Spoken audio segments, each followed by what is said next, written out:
أعوذ بالله من الشيطان الرجيم.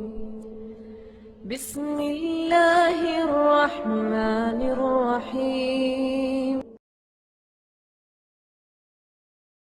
ومن أحسن قولا ممن دعا إلى الله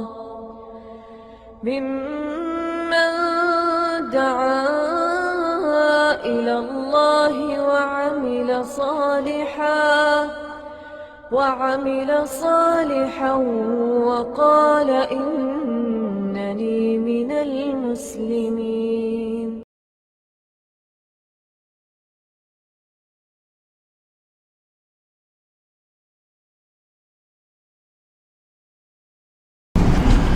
إن الحمد لله نحمده ونستعينه ونستغفره ونعوذ بالله من شرور أنفسنا ومن سيئات أعمالنا من يهده الله فلا مضل له ومن يضلل فلا هادي له وأشهد أن لا إله إلا الله وحده لا شريك له وأشهد أن محمدا عبده ورسوله.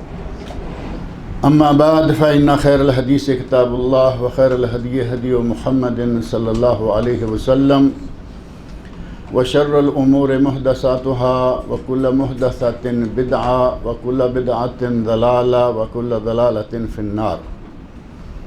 رب اشرح لي صدري ويسر لي أمري واحلل عقدة من لساني يفقهوا قولي. رب أعوذ بك من همزات الشياطين وأعوذ بك رب أن يحضرون. اعوذ باللہ السمیع العلیم من الشیطان الرجیم. للہ علی الناس حج البیت من استطاع الیہ سبیلا فمن کفر فإن اللہ غنی عن العالمین. اللہ رب العزت کا مسلمانوں پر بہت بڑا احسان ہے کہ اس نے ہمیں اسلام جیسا دین دیا ہے جو کہ ہر اعتبار سے کامل اور مکمل ہے، اور دین اسلام کے کامل و مکمل ہونے کی گواہی اللہ رب العزت نے نبی اکرم صلی اللہ علیہ وسلم کے حجۃ الوداع کے موقع پر یوم عرفہ 9 ذو الحج کو آسمان سے نازل فرمائی اور ارشاد فرمایا الیوم اکملت لکم دینکم واتممت علیکم نعمتی ورضیت لکم الاسلام دینا. اے لوگو، آج میں نے تمہارے لیے تمہارا دین مکمل کر دیا ہے، تم پر اپنی نعمت کا اتمام کر دیا ہے اور تمہارے لیے دین اسلام کو پسند کر لیا ہے.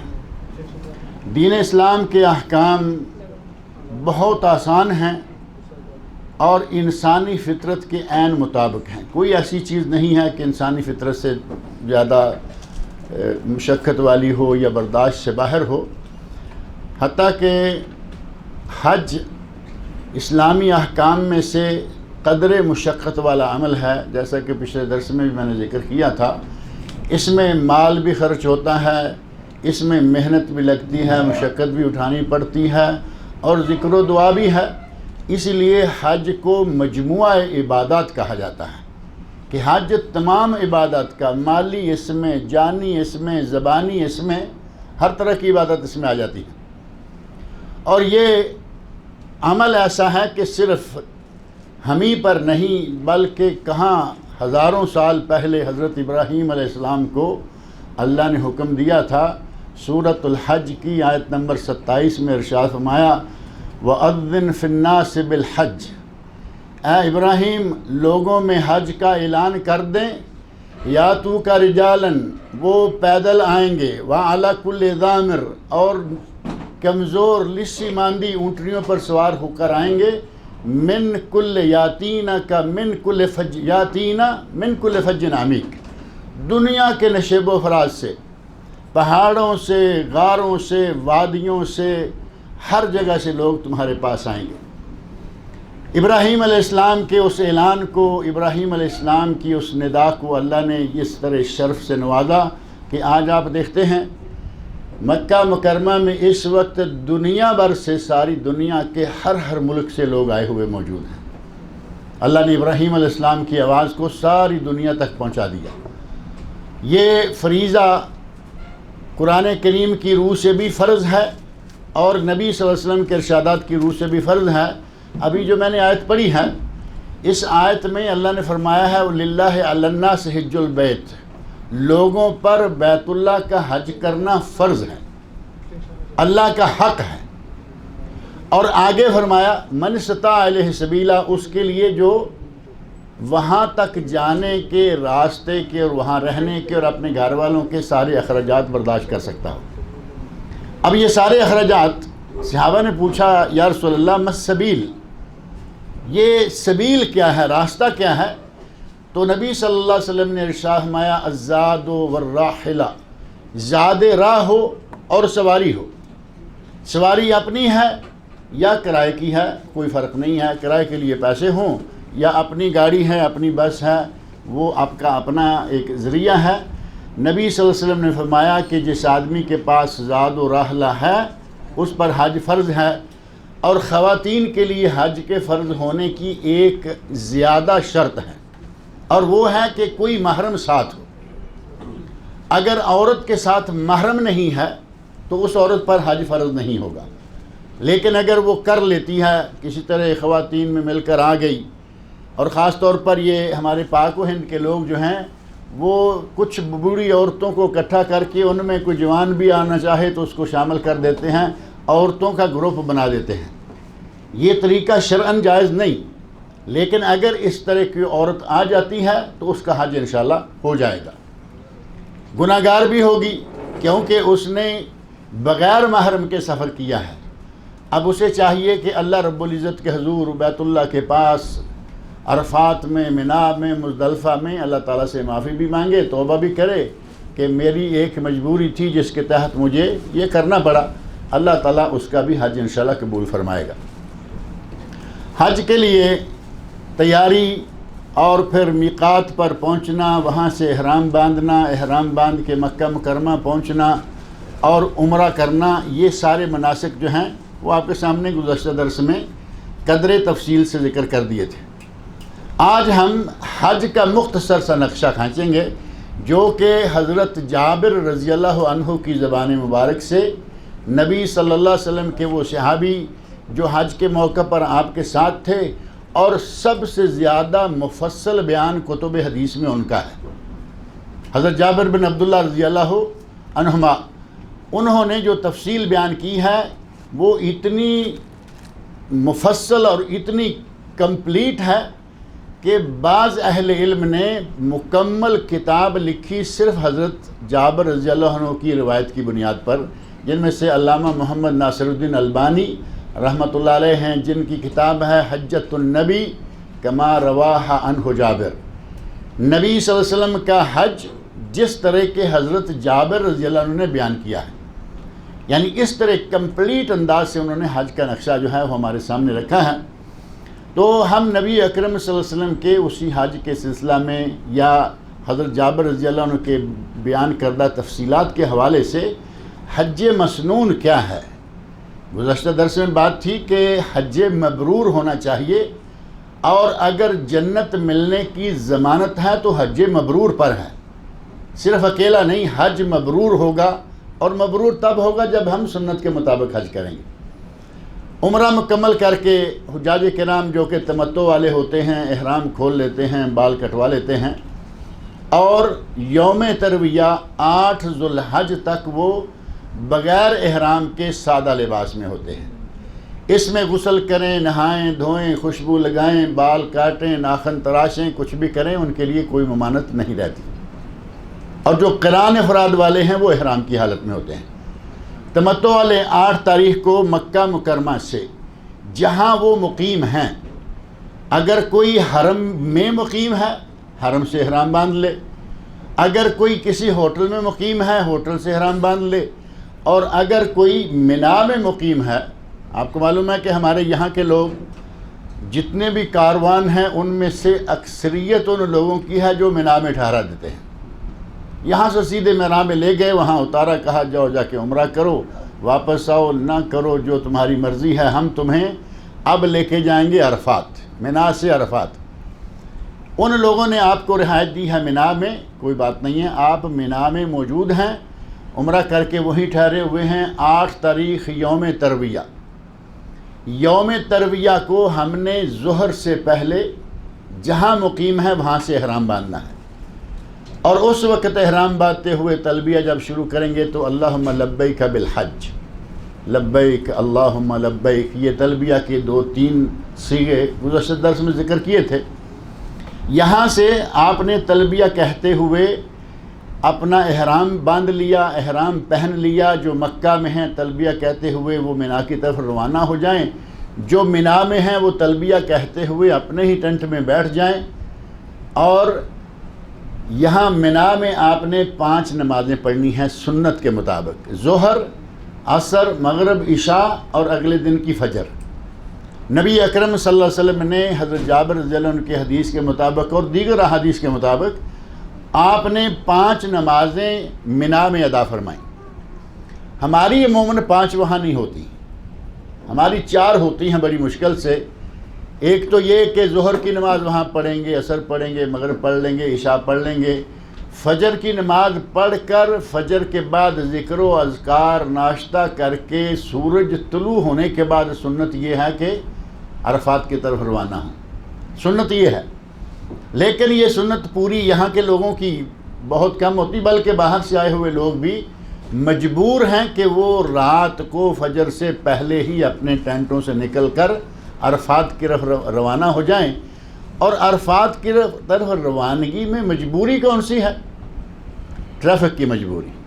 آپ کو معلوم ہے کہ اگر تو پیدل ہے اس کے لیے تو کوئی ٹریفک پرابلم نہیں ہے، نہ کوئی روڈ بند ہوتی ہے نہ کچھ۔ اب معاملہ ہے بسوں کا، وہاں سے ہر کاروان کی بسیں، ہر قافلے کی بسیں ہیں، اور بعض دفعہ ٹریفک جام ہوتی ہے، بس والے راستے میں پھنسے ہوئے ہیں اور پیدل والے عرفات میں جا کے بیٹھے ہوئے، ایسے بہت دفعہ ہوا۔ تو اس ٹریفک پرابلم سے بچنے کے لیے عام طور پر جو کاروانوں کے سربراہ ہیں وہ پیغام بھیج دیتے ہیں، اسپیکروں میں باقاعدہ اعلان کر دیتے ہیں کہ بھائی آپ 2 بجے رات کو تیار رہیے، ہم نے 2 بجے عرفات کو نکلنا ہے۔ اب 2 بجے تو فجر ہوتی نہیں، 2 بجے سورج اگتا نہیں، لیکن چونکہ ایک انتظامی مجبوری ہے آپ روانہ ہو جائیں۔ یہ سنت آپ نہیں چھوڑ رہے، آپ سے مجبوراً چھوڑائی جا رہی ہے۔ انشاءاللہ آپ کے حج پر کوئی اثر نہیں پڑے گا۔ جب بھی نکلیں آپ تکبیریں کہتے ہوئے اور تلبیہ کہتے ہوئے۔ صحیح بخاری مسلم وغیرہ کی صحیح احادیث میں ثابت ہے کہ ہم تکبیریں بھی کہہ رہے تھے اور ساتھ ہی تلبیہ بھی کہہ رہے تھے، دونوں ملا جلا کے کہہ رہے تھے۔ کسی نے کسی پر کوئی اعتراض نہیں کیا کہ بھائی تمہیں صرف تلبیہ کہنا چاہیے، تکبیریں کیوں کہہ رہے ہو، درمیان میں لا الہ الا اللہ تحلیل بھی شامل کر لیں۔ بہرحال ذکر و اذکار میں مشغول اپنی بسوں میں بیٹھے عرفات پہنچے۔ نبی صلی اللہ علیہ وسلم مینا سے ڈائریکٹ عرفات نہیں گئے، بلکہ مینا سے آپ پہلے وادی ارنا ہے، وادی ارنا اور وادی نمرہ، اس کے بعد عرفات ہے۔ نبی صلی اللہ علیہ وسلم پہلے گئے اور وادی نمرہ میں آپ کے لیے باقاعدہ ٹینٹ لگوایا گیا تھا، آپ وہاں تشریف لے گئے اور ظہر ہونے تک وہاں مقیم رہے۔ جب سورج سر سے ڈھلا تو تھوڑے آگے جا کے آپ نے ارنا وادی جو ہے وہاں پہلے خطبہ دیا اور پھر وہاں 2 رکعت نماز ظہر اور 2 رکعت نماز عصر، 1 اذان 2 اقامتوں کے ساتھ جمع اور قصر کر کے ادا فرمائی۔ سنت کیا ہوگی؟ عرفات کے میدان میں ظہر کے وقت میں جمع تقدیم، یعنی آپ عصر کو ایڈوانس لے آئے ہیں ظہر کے ساتھ، 2 رکعتیں دونوں نمازوں کی، جمع بھی اور قصر بھی۔ نبی اکرم صلی اللہ علیہ وسلم کا عمل مبارک یہ ہے، اور ہمارا وہی عمل مبارک ہونا چاہیے جو نبی اکرم صلی اللہ علیہ وسلم نے کیا ہے۔ آپ مدینہ سے آئے، ہم یہاں سے جاتے ہیں، بات تو وہی رہی نا۔ آپ نے اس طرح کیا تھا، اور اس کے بعد پھر آگے جتنا علاقہ ہے وہ ہے عرفات کا علاقہ، جہاں آپ نے خطبہ دیا اور 2 رکعتیں نماز ظہر اور عصر ادا فرمائی۔ آج اسی جگہ وادی ارنا میں مسجد نمرہ ہے، نام اصل وادی کا وادی ارنا ہے، لیکن مسجد کا نام مسجد نمرہ، کیونکہ یہ عرفات کی مسجد ہے۔ مسجد عرفات بھی کہتے ہیں، مسجد حج بھی کہتے ہیں، کوئی بھی نام دے لیں۔ نبی اکرم صلی اللہ علیہ وسلم نے ان وادیوں سے ہوتے ہوئے عرفات میں جا کے قیام کیا تھا۔ آج ان وادیوں میں رکنا تقریباً ناممکن ہو چکا ہے۔ حاجیوں کا زوردار سیلاب اور ریلا آ رہا ہوتا ہے، سوائے عرفات کے رکنے کا کوئی چانس نہیں ہوتا۔ سڑکیں ہیں بہت زیادہ چوڑی چوڑی بنی ہوئی، کچھ پیدل لوگوں کے لیے، کچھ سوار اور گاڑیوں بسوں والوں کے لیے۔ آپ ان کے ساتھ جائیے۔ اگر آپ کو آپ کے ٹینٹ ایسے ہیں کہ مسجد نمرہ، مسجد عرفات کے قریب ہیں چاروں طرف، بہت اچھی بات ہے کہ آپ خطبہ بھی سن سکیں گے، با جماعت نمازیں ادا کر سکیں گے۔ اور اگر کسی کی مسجد خیف کے پاس رہائش ہے تو یہ بھی بہت اچھا مقام ہے۔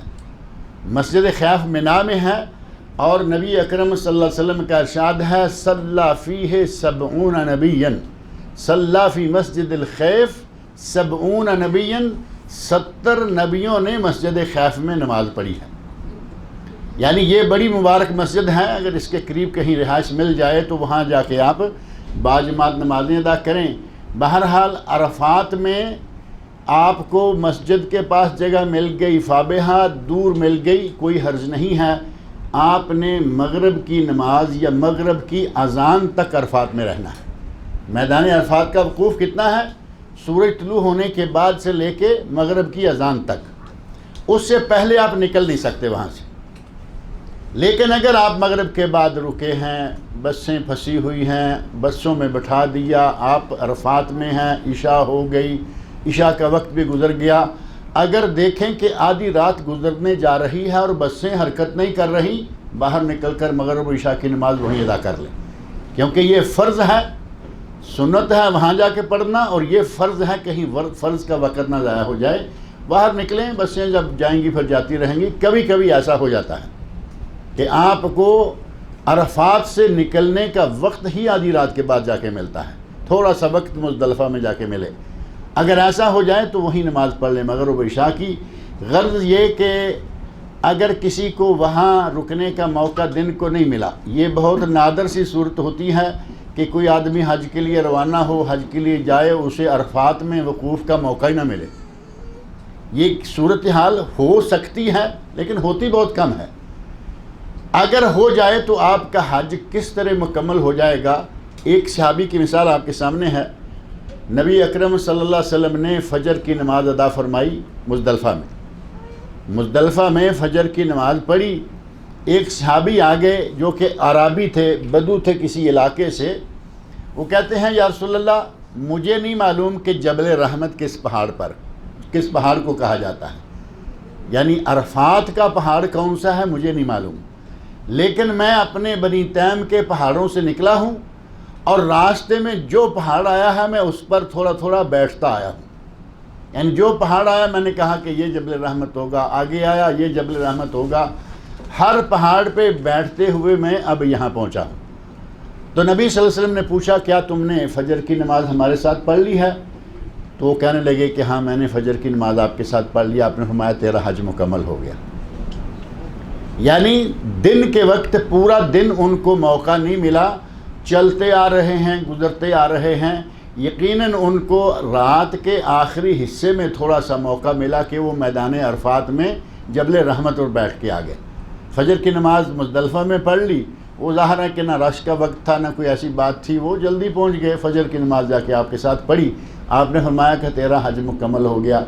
اگر کسی کا میدان عرفات سے دن نکل جائے کسی ضرورت مجبوری کے تحت، مغرب کی نماز کے بعد عشاء تک، عشاء کی نماز کے بعد آدھی رات تک، آدھی رات سے لے کے سحری تک بھی وہاں 1-2 گھنٹے بیٹھ لے گا، انشاءاللہ اس کا حج مکمل ہو جائے گا۔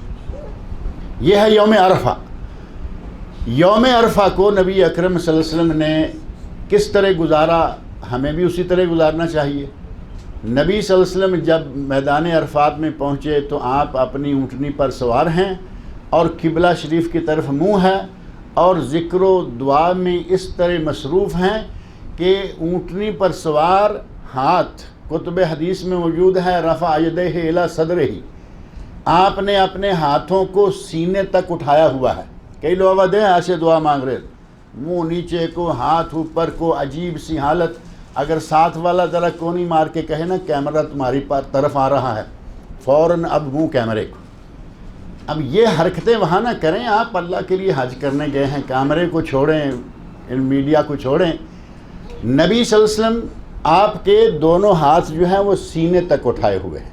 سینہ تو یہیں تک ہے نا, یہاں تو سینہ نہیں ہے, یہاں تو اب آسمان شروع ہو جائے گا. سینے تک ہاتھ اٹھائے ہوئے ہیں کا استطعام المسکین.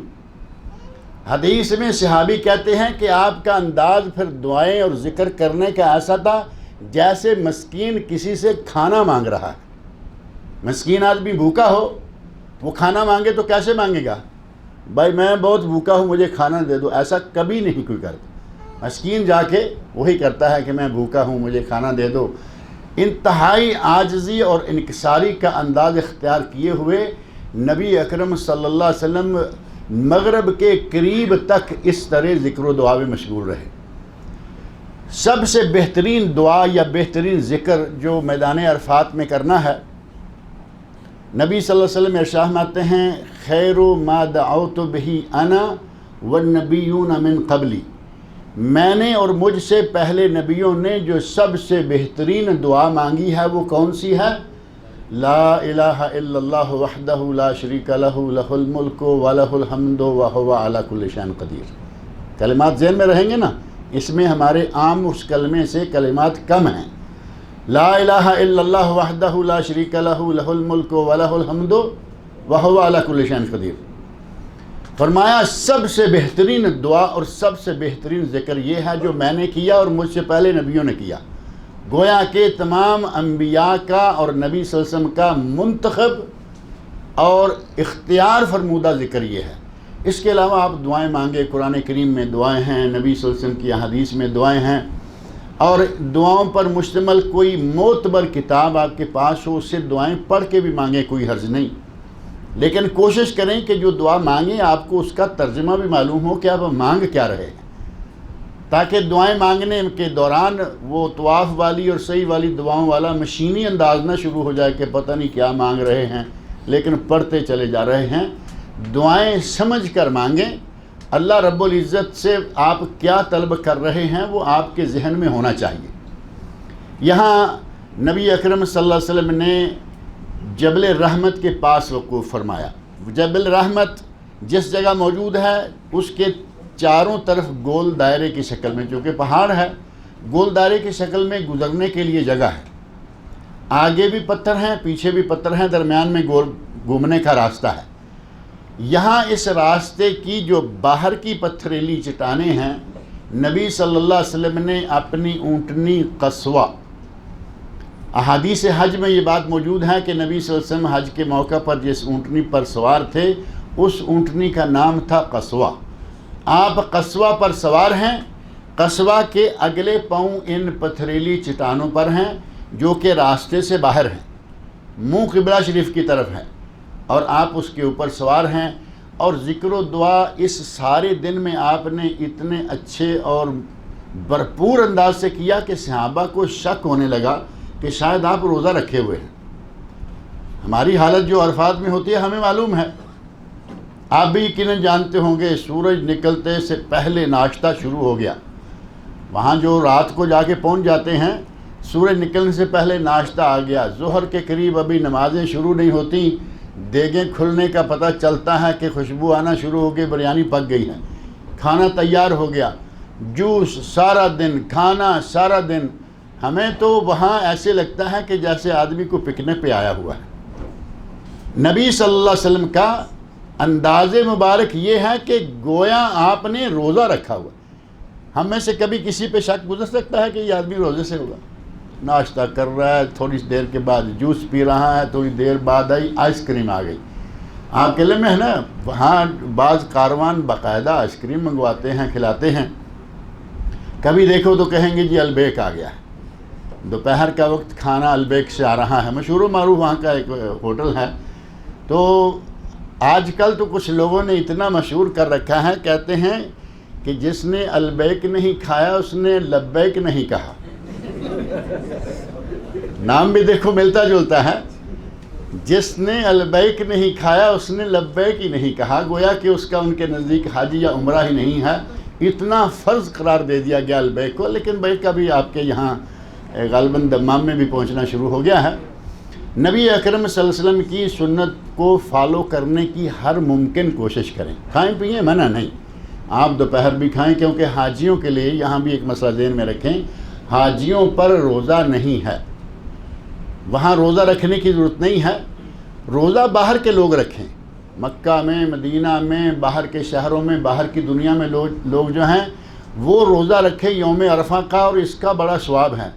اور یہ بھی اللہ رب العزت کی رحمت کی وسعتیں ہیں کہ حاجی کے لیے تو فرمایا کہ اس کی زندگی کے سارے گناہ بخشے گئے، اور جو حج پہ نہیں جا سکا اس کو محروم نہیں رکھا، وہ صرف ایک روزہ رکھ لے. صحیح احادیث میں یہ بات موجود ہے، صوم یوم عرفہ یکفر السنتین ماضیہ و مستقبلہ. یوم عرفہ کا ایک روزہ 2 سالوں کے گناہ مٹا دیتا ہے. ایک سال گزرا ہوا اور ایک سال آنے والا. حاجی کے ساری عمر کے گئے اور روزہ رکھنے والے کے 2 سال کے گناہ گئے. یہ بھی اللہ رب العزت کی رحمتیں ہیں.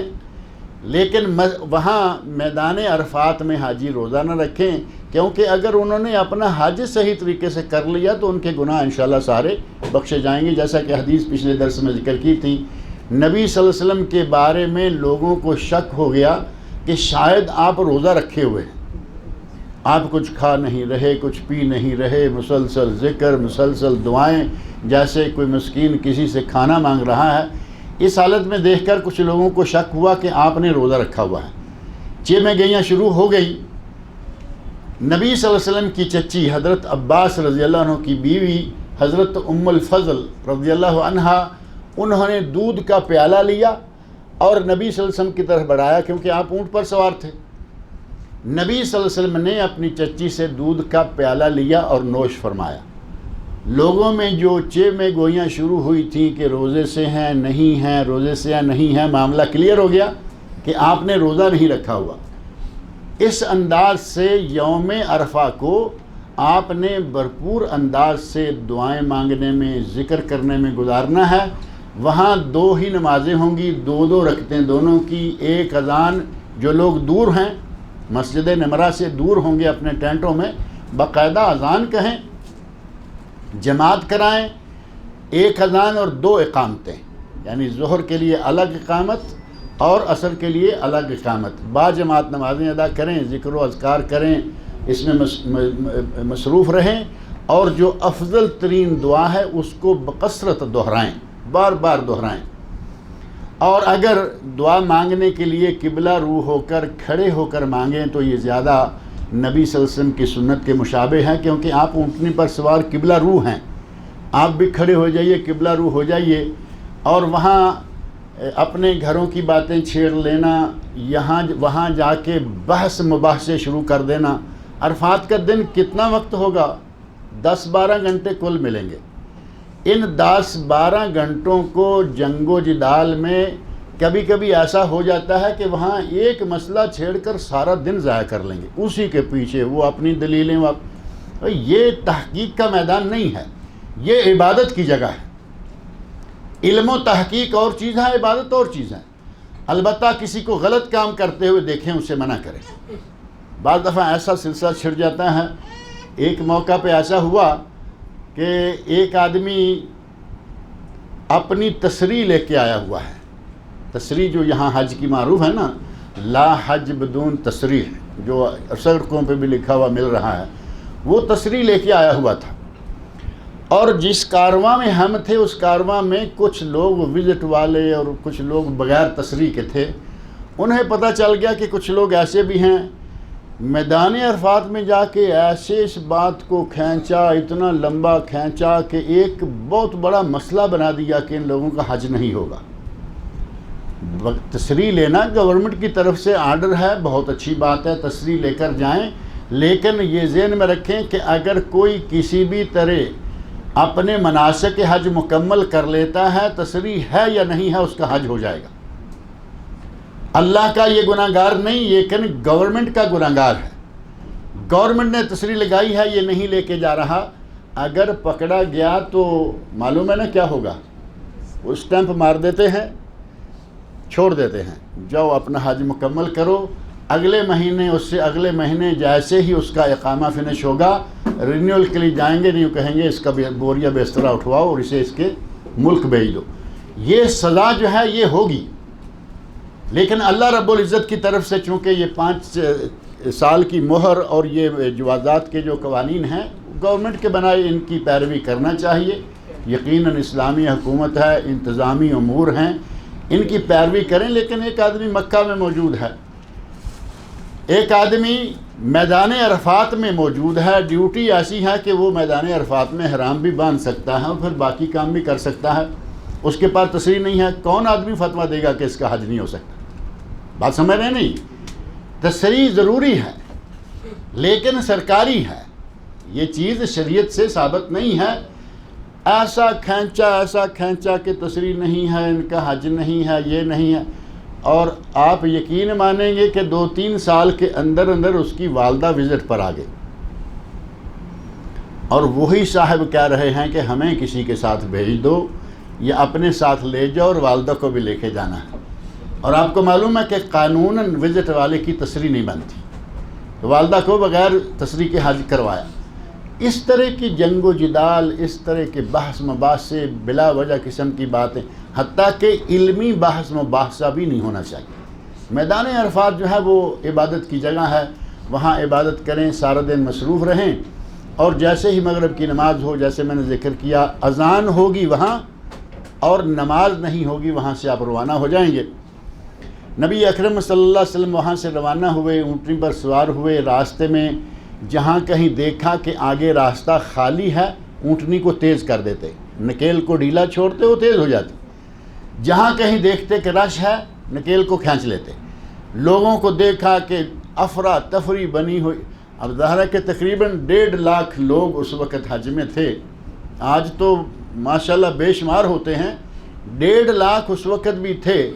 اور ہر آدمی کی یہ خواہش ہے کہ میں نبی صلی اللہ علیہ وسلم کے ساتھ رہوں، قریب رہوں، دیکھتا رہوں. آپ کا مقام ہی ایسا تھا. افراتفری دیکھی تو اس وقت آپ نے فرمایا، اے لوگو علیکم بالسکینہ، سکون کے ساتھ، افراتفری میں نہیں، آرام کے ساتھ چلو. اور خود آپ باقاعدہ اپنی سواری کو لیے جاتے تھے، جہاں رش ہوتا آرام سے، جہاں کہیں تھوڑی جگہ خالی ملتی وہاں اپنی سواری کو تیز کر لیتے. یہاں تک کہ حدیث میں موجود ہے جب آپ وادی محصر پہنچے تو وہاں سے آپ نے اپنی اونٹنی کو ایڑ لگا کر تیز کر کے نکال لیا. اب یہ وادی محصر عرفات اور منا کے درمیان میں ہے، وسط میں نہیں ہے، لیکن ان دونوں کے درمیان میں آتی ہے. بڑے بڑے بورڈ لگے ہوئے ہیں، بدایت وادی محصر، نہایت وادی محصر، یعنی یہاں سے وادی محصر سٹارٹ اور وہاں جا کے اینڈ. دونوں طرف راستے کے بورڈ لگے ہوئے ہیں. لیکن نبی صلی اللہ علیہ وسلم کی سنت یہ ہے کہ وہاں سے آپ تیز گزر جائیں، اور ہمارے بعض نوجوان وہاں سوئے ہوئے پائے گئے، وادی محصر میں سوئے ہوئے ہیں. سورج نکل چکا ہے، لوگ منا کی طرف جا رہے ہیں اور یہ صاحب سوئے ہوئے ہیں. اور یہ سونے کی ان کو نوبت کیوں آئی؟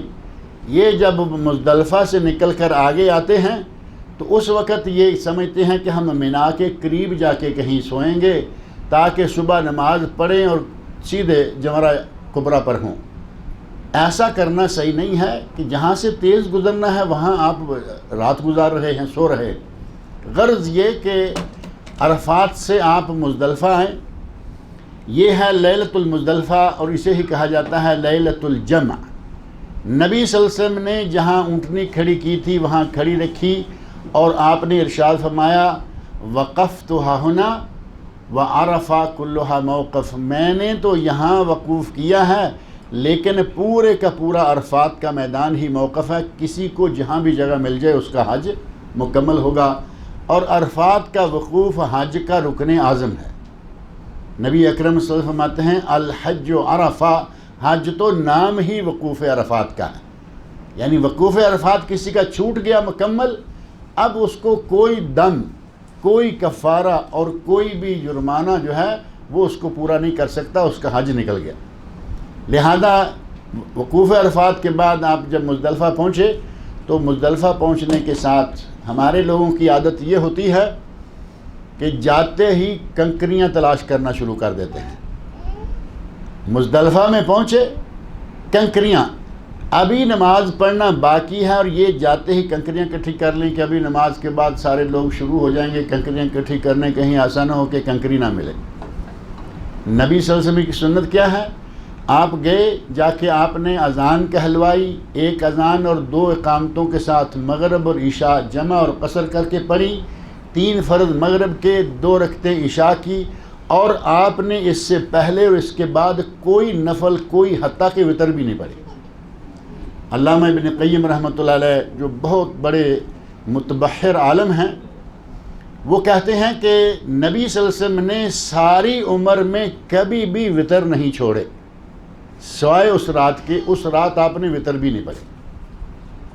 سارا دن عرفات میں مشغول تھا، مصروف دن تھا، آئے نمازیں پڑھیں اور آپ سو گئے، آرام فرمایا، اور طلوع فجر کے وقت آپ اٹھے، اذان کہلوا کر آپ نے فجر کی نماز ادا فرمائی۔ ہمارا بھی عمل یہی ہے کہ وہاں جائیں، جا کے پہلا کام یہ کریں کہ مغرب و عشاء کی نمازیں پڑھیں اور سو جائیں، آرام کریں اور فجر پڑھیں۔ فجر پڑھ کر نبی اکرم صلی اللہ علیہ وسلم مشعر الحرام، ایک پہاڑی جبل رحمت ہے جو کہ عرفات میں ہے، ایک پہاڑی یہاں مزدلفہ میں ہے جس کا نام ہے المشعر الحرام، وَاذْكُرُوا اللَّهَ عِنْدَ الْمَشْعَرِ الْحَرَامِ۔ قرآن کریم میں اس پہاڑی کا باقاعدہ نام موجود ہے کہ اس مشعر الحرام کے پاس اللہ کا ذکر کرو، یعنی دعائیں مانگو، ذکر کرو۔ فجر پڑھنے کے بعد نبی صلی اللہ علیہ وسلم اس مشعر الحرام کے پاس گئے، پہاڑی کو اپنے سامنے رکھا اور قبلہ کی طرف آپ نے اپنا چہرہ مبارک کیا، اور وہاں ذکر اور دعا میں مصروف رہے سورج طلوع ہونے کے قریب، لیکن پہلے تک، سورج طلوع ہونے سے پہلے تک۔ وہاں سے دعا سے فارغ ہو کر آپ آئے تو اپنے صحابی سے کہا کہ ہمارے لیے کچھ کنکریاں چن لاؤ۔ اب آپ کے لیے وہاں سے 7 کنکریاں لی گئیں جو کہ جمرہ عقبہ کو پہلے دن مارنی ہے۔ ہمارے یہاں پہلے ہی کنکریاں چننا شروع کر دیتے ہیں، کہیں ایسا نہ ہو کہ کنکریاں ختم ہو جائیں۔ آپ اندازہ کریں کہ ہزاروں سال سے حج ہو رہا ہے، ہر سال پچھلے سال کی نسبت حاجی زیادہ ہوتے ہیں، ابھی ملینوں حاجی حج کرتے ہیں ان سالوں میں، اور کبھی آپ نے سنا ہو کہ بھائی اس مرتبہ تو کنکریاں ہی نہیں ملی؟ کبھی آپ نے سنا ہے؟ اللہ رب العزت نے ایسا انتظام کر رکھا ہے کہ ہر سال اس میدان میں کنکریاں موجود ہوتی ہیں۔ اور ابھی تو اور بھی فائدہ ہو گیا ہے، ابھی تو آپ کو پارسل کنکریاں مل سکتی ہیں، ابھی تو پارسل کنکریاں ملنا شروع ہو گئیں۔ پہلے کھانا پارسل شروع ہوا تھا، ہوٹل میں بیٹھ کے کھا لو، گھر والوں کے لیے پارسل لے جاؤ، ابھی کنکریاں بھی پارسل مل رہی ہیں، 10 ریال 20 ریال کی وہ بوری دیتے ہیں آپ کی، 3 دن کی 4 دن کی کنکریاں ساری کی 63 اور 70 کنکریاں چاہیے ٹوٹل، 7 پہلے دن، 21 21 21 63 اگلے 3 دنوں میں 70 کنکریوں کا پارسل آپ کو 10-20 ریال میں مل جاتا۔ گھبرانے والی ایسی وہاں کون سی بات ہے؟ پہلے گئے، بھاگم بھاگ گئے، جا کے کنکریاں چنی، اور اب مغرب عشاء کے لیے وضو کرنے جا رہے ہیں، 7 کنکریوں کو دھو رہے ہیں، کنکریوں کو دھو رہے ہیں۔ کنکریاں کس کو مارنی ہیں؟ کنکریاں شیطان کو مارنی نا۔ ہمارے نزدیک وہ جو شیطان کی ایک علامت ہے اسے جمرہ عقبہ یا جمرہ عقبہ، جمرہ کبریٰ یا شیطان بزرگ، پہلے ایک بورڈ لکھا ہوا ہوتا تھا، شاید آپ میں سے کسی نے دیکھا یا نہیں، فارسی میں جمرہ عقبہ یا کبریٰ کا ترجمہ کیا گیا شیطان بزرگ، یعنی بڑا شیطان۔ ہمارے یہاں بزرگ کا تصور کچھ اور ہے، اور اصل میں بزرگ انہوں نے لینگویج کے حساب سے لکھا کہ یہ بزرگ شیطان، یعنی بڑا شیطان یہ ہے۔ آپ نے کنکریاں مارنی ہیں شیطان کو، اور ان کو دھو رہے ہیں ایسے جیسے کوئی بڑا اسپیشل کام کرنے جا رہے ہیں، جیسی تیسی ہیں ماریں۔ وہاں تو ہم نے دیکھا کہ کچھ لوگ جذبات میں آ کر جوتے تک مار رہے ہوتے، آپ کنکری کو بھی دھو رہے ہیں، عجیب کام نہیں ہوگا؟ ایک مرتبہ ایسا ہوا، وہاں جمرہ کے قریب ہم گراؤنڈ فلور، آج کل تو 3-4 منزلیں ہو گئی ہیں نا، اس وقت 2 ہوتی، زمین والی اور ایک اوپر والی۔ گراؤنڈ فلور میں رمی کرنے کے لیے گئے، وہاں قریب ہی حوض کے ہم کھڑے ہیں جو آگے دیوار ہوتی ہیں، اور اس کے اندر پھر کنکریاں گرتی ہیں اس کو جمرے کو لگنے کے بعد. وہاں ایک نوجوان کھڑا ہے مصری، اس نے مارے دیکھتے دیکھتے اپنے بازو وغیرہ سارے اوپر لٹکائے اور اپنی توپ سیدھی کی جیسے آدمی میدان میں اترنے جا رہا ہے، اور واقعی چھلانگ لگائی اور حوض کے اندر، اور ٹھاک ٹھاک جوتے مارنے شروع کر دی. اس آدمی کی غیرت ایمانی ہے، جہالت اپنی جگہ، لیکن اس کا مقصد یہ ہے کہ یہ شیطان ہے، میرا آج داؤ لگا ہوا ہے، میں اس کو دھو کے جاؤں گا. آپ کنکریاں دھو رہے ہیں، عجیب سی بات ہوتی ہے. کنکریاں اکٹھی کریں، اپنے پاس رکھیں. آپ کو 63-70 مل گئی، ساری لے لیں. آپ کو کم و بیش ملی، جتنی ملی لے لیں. کنکریاں منا سے لینا بھی جائز، کیونکہ نبی صلی اللہ علیہ وسلم نے 7 مزدلفہ سے لیں، باقی منا سے لی. آپ بھی سنت کے مطابق منا سے لے لیں. مزدلفہ سے مل گئی ٹھیک ہے، لیکن ان کے لیے پریشان ہونا، نمازوں سے بھی پہلے کنکریاں لینا اور ان کو دھونا شروع کر دینا، یہ عمل سنت کے مطابق نہیں ہے. غرض یہ کہ یہاں مزدلفہ کی رات آپ وہاں گزاریں. اگر آپ کے پاس بچے ہیں، خواتین ہیں، بوڑھے ہیں، کوئی بیمار ہے، اور آپ کو معلوم ہے کہ فجر کے بعد نکلنا رش کی وجہ سے تکلیف دہ ہوگا، آپ کو اجازت ہے کہ آدھی رات گزرنے کے بعد آپ وہاں سے نکل کر مینا اپنے خیمے میں آ جائیں. نبی اکرم صلی اللہ علیہ وسلم نے حضرت ابن عباس رضی اللہ عنہما کو اپنے گھر کے کمزور یا بڑی عمر کے جو لوگ تھے ان میں آدھی رات کے بعد بھیج دیا تھا. وہاں سے مینا میں آ جائیں، خیمے میں آ جائیں، لیکن اس کا مطلب یہ بھی نہیں کہ مینا میں سیدھے جمرہ پر آئیں اور راتوں رات کنکریاں مار کے فارغ ہو جائیں. نبی اکرم صلی اللہ علیہ وسلم نے جب یہ کاروان اپنا کمزور لوگوں کا آگے روانہ کیا، ساتھ میں اغیلمت بنی عباس یعنی حضرت عبداللہ بن عباس ہیں، اور کچھ چھوٹے چھوٹے بچے نوجوان وغیرہ ہیں، آپ نے ان کی ران پہ ہاتھ مارتے ہوا یہ فرمایا، ابینیہ، اے میرے بیٹو، لا ترموا الجمرۃ حتی تطلع الشمس، تم جا تو رہے ہو، اپنے خیموں میں جاؤ، لیکن سورج نکلنے سے پہلے جمرے کو رمی نہیں کرنا. ہمارے لوگ جو رات کو نکلتے ہیں وہ سیدھے جاتے ہی جمرہ پر ہیں تاکہ یہ تو کام کریں، جان چھڑائیں اور پھر اپنے خیمے میں آ جائیں. نبی صلی اللہ علیہ وسلم کی سنت کے مطابق آپ خیمے میں چلے جائیے، لیکن سورج طلوع ہونے کے بعد رمی کیجیے. جو لوگ وہاں سے روانہ ہوتے ہیں سورج نکلنے کے قریب تک، سنت کے مطابق وہ سورج نکلنے کے بعد آ کے مینا میں پہنچتے ہیں. آپ اسی طرح آئیے جب دن نکل چکا ہو، اور یہ دن اب کون سا ہے؟ 10 تاریخ ہے نا. 8 تاریخ یوم ترویہ، 9 تاریخ یوم عرفہ، رات کی رات لیلۃ الجمع یا لیلۃ المزدلفہ، اور یہ ہے 10 یوم نحر و قربانی یا یوم عید. بعد کے لوگوں کے لیے 10 تاریخ عید کی دن. لیکن مینا میں موجود حاجیوں کے لیے عید نہیں ہے. نبی صلی اللہ علیہ وسلم نے عید نہیں پڑھی، خلفائے راشدین نے عید نہیں پڑھی، صحابہ کرام عید نہیں پڑھا کرتے تھے. وہاں جس وقت آپ رمی کرتے ہیں، قربانیاں کرتے ہیں، آپ کی عید کا وہی وقت. نبی صلی اللہ علیہ وسلم نے مینا میں خطبہ دیا، جس طرح کہ آپ عید کی رکعتیں 2 پڑھنے کے بعد خطبہ دیا کرتے تھے، اسی طرح آپ نے خطبہ دیا، لیکن آپ نے 2 رکعتیں نہیں پڑھائی. اس کا معنی یہ ہوا کہ وہاں عید نہیں، خطبہ آپ بار بار مختلف جگہوں پہ دیتے رہے. اور یہ ہر خطبے میں آپ فرماتے، خذوا انی مناسککم، خذوا انی مناسککم، مجھ سے حج کا طریقہ سیکھ لو، لعلی لا القاکم بعد عامی ھذا، شاید کہ اس سال کے بعد ہماری کبھی یہاں ملاقات نہ ہو. اور نہیں ہوئی. صرف 3 مہینے 80 دن کے بعد نبی اکرم صلی اللہ علیہ وسلم اس دنیا سے تشریف لے گئے، آپ کی وفات ہو گئی. تو آپ فرما رہے ہیں کہ ہو سکتا ہے کہ ہماری آئندہ یہاں کبھی ملاقات نہ ہو، لہذا مجھ سے حج کا طریقہ سیکھ لو. اس لیے آپ جگہ جگہ صفا مروہ کے درمیان خطبہ، مینا میں خطبہ، مزدلفہ میں خطبہ، بار بار خطبہ دے کے اس میں مسائل حج جو ہے وہ بیان کر رہے ہیں. آپ وہاں مینا میں پہنچ گئے، 10 تاریخ یوم نحر قربانی. اس دن آپ نے 4 کام کرنے ہیں جو سنت سے ثابت ہیں، اور ان 4 کی ایک ترتیب ہے. 4 کاموں کی ایک ترتیب ہے. اگر اس ترتیب کے مطابق کریں گے تو عین سنت، لیکن اگر کسی وجہ سے ترتیب میں کچھ آگے پیچھے ہو جائے تو پریشانی والی کوئی بات نہیں۔ نبی صلی اللہ علیہ وسلم نے فرمایا لا حرج۔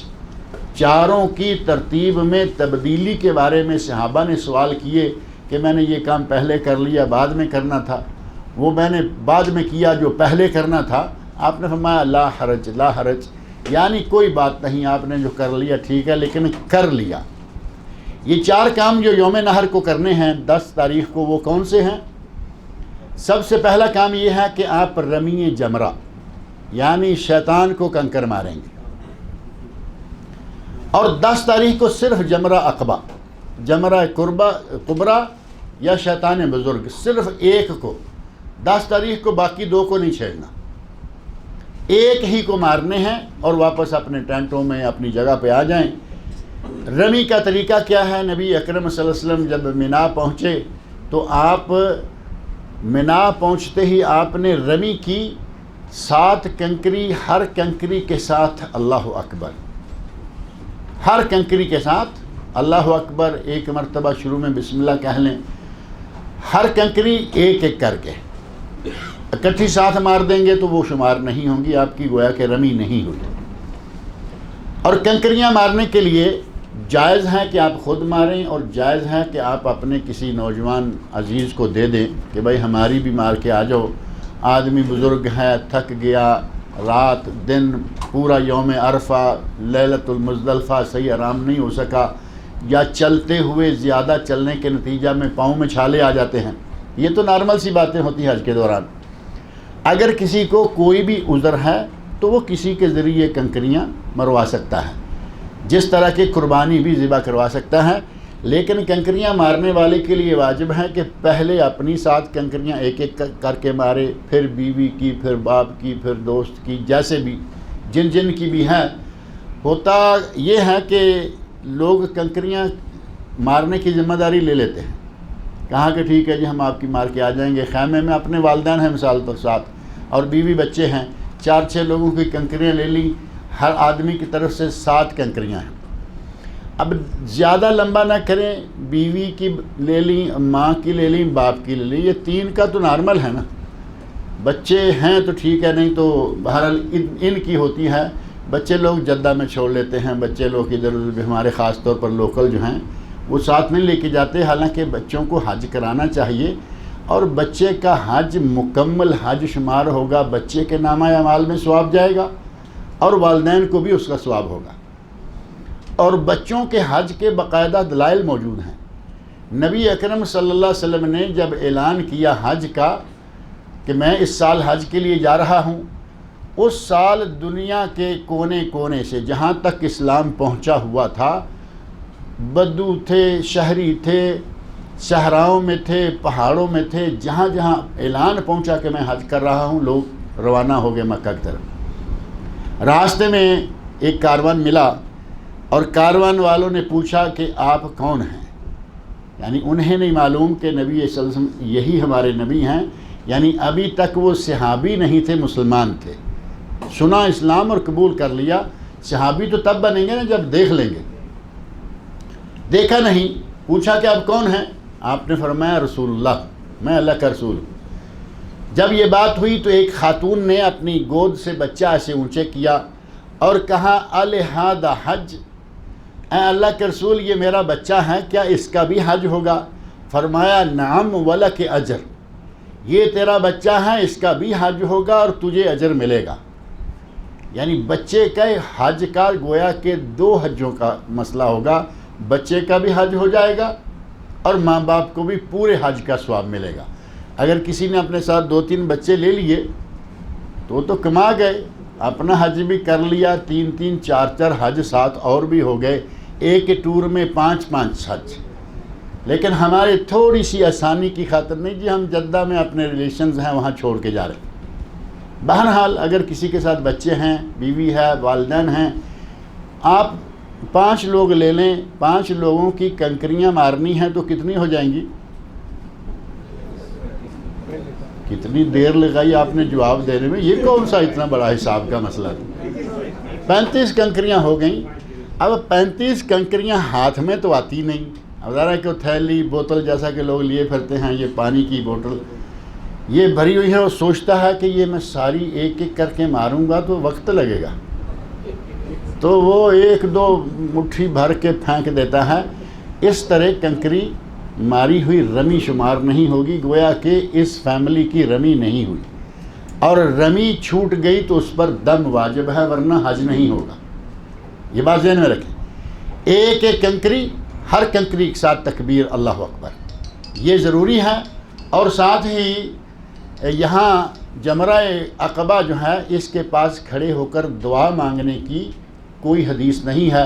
نبی صلی اللہ علیہ وسلم نے 10 تاریخ کو بھی، آگے 11، 12 اور 13 تاریخ کو بھی چھوٹے اور درمیانے کی رمی کے بعد دعائیں مانگی، جب بڑے پہ پہنچتے رمی کر کے آپ وہاں سے روانہ ہو جاتے، وہاں دعا مانگنا ثابت نہیں ہے اور نہ رکنا ثابت۔ پہلا کام رمی ہو گئی۔ اب دوسرا کام ہے نہر و قربانی۔ اگر آپ نے پیسے بینک میں جمع کرائے ہیں، قربانی ہو گئی۔ آپ نے کسی آدمی کو ذمہ داری دی ہے، آپ کی قربانی ہو گئی۔ اور کچھ لوگ ہیں کہ وہ 10 تاریخ کو موبائل پہ نظر جمائے بیٹھے ہیں، وہ سمجھتے ہیں کہ جب تک ہمیں موبائل پہ وہ میسج نہیں آئے گا تب تک ہماری قربانی نہیں ہوئی، ہمیں بال نہیں کٹوانے چاہیے۔ میں نے پہلے بتایا کہ 4 کاموں میں سے کچھ بھی آگے پیچھے ہو جائے کوئی حرج نہیں ہے۔ آپ نے رمی کر لی ہیں، آپ بال کٹوا لیں، آپ کی قربانی ہو گئی فابہا، نہیں ہوئی فابہا، ابھی بعد میں ہوگی، آپ کا کام ہو گیا، آپ فوری طور پر اپنے بال کٹوا لیں۔ اور یہ جو کہتے ہیں نا کہ میسج آئے گا، یہ کیا کہیں اس کو، کہ یہ بھی ان کی ایک کرتب بازی ہے ان لوگوں کی۔ ایک دن میں ایک موقع پر لاکھوں لوگوں کی قربانیاں ہوں گی، کیا ان کا کمپیوٹر جانتا ہے کہ اس وقت کس کا بکرا کٹ رہا ہے؟ آپ اندازہ کر سکتے ہیں؟ یہ وہ اندازہ نہیں کہ جو کمپیوٹر میں پہلے سے فیڈ ہے اور اس میں بکرے کی فوٹو بھی رکھی ہوئی ہے، چھری پھرتے وقت کمپیوٹر میں لائن لگی ہوئی ہے، بھائی میسج چلا گیا آٹومیٹک کیونکہ تمہارا بکرا، سارے کی ساری یہ کرتب بازی ہے، محض لوگوں کو ذرا مطمئن کرنے کا ایک بہانہ ہے۔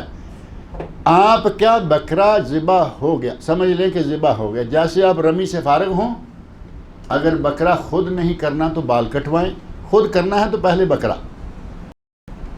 اونٹ کو نہر کیا جاتا ہے، نہر معلوم ہے نا، اونٹ کے ایک پاؤں کو باندھ دیتے ہیں، 3 پہ کھڑا کر کے اس کو چھوٹا سا چھری کے ساتھ گلے میں ٹک لگاتے ہیں، اور اس کے بعد وہ ٹک بھی، یہ جو جگہ یہاں ہوتی ہے نا گڈھا سا، ہمارے بھی وہ گڈھا ہے، اس کے بھی گڈھا ہوتا ہے، وہ چھرا جو ہے وہ سیدھا اس میں مارتے ہیں، اور اس میں سے خون نکلتے نکلتے کمزور ہوتے 3 پاؤں ہیں وہ پھر بیٹھ جائے گا، باقی کاروائی جو ہے بعد میں۔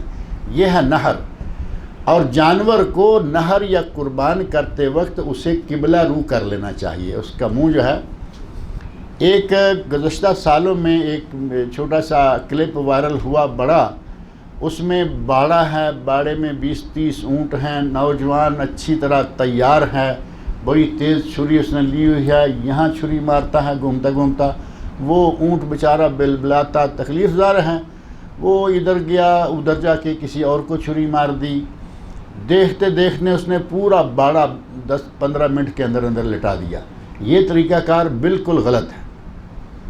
نبی صلی اللہ علیہ وسلم کو اللہ نے رحمت للعالمین بنا کے بھیجا، آپ نے فرمایا کہ جانور کو ذبح کرنا ہے، اس کے سامنے چھری تیز نہ کرو، اس کے سامنے چھری تیز نہ کرو، جانور کو ذبح کرنا ہے چھری تیز کر کے ایسی چھری استعمال کرو کہ وہ فوراً ذبح ہو جائے، اسے زیادہ دیر تکلیف برداشت نہ کرنی پڑے، اور اس کے سامنے دوسرا جانور ذبح نہ کرو، اس کی آنکھیں دوسرے جانور کو چھری پھرتے ہوئے نہ دیکھیں۔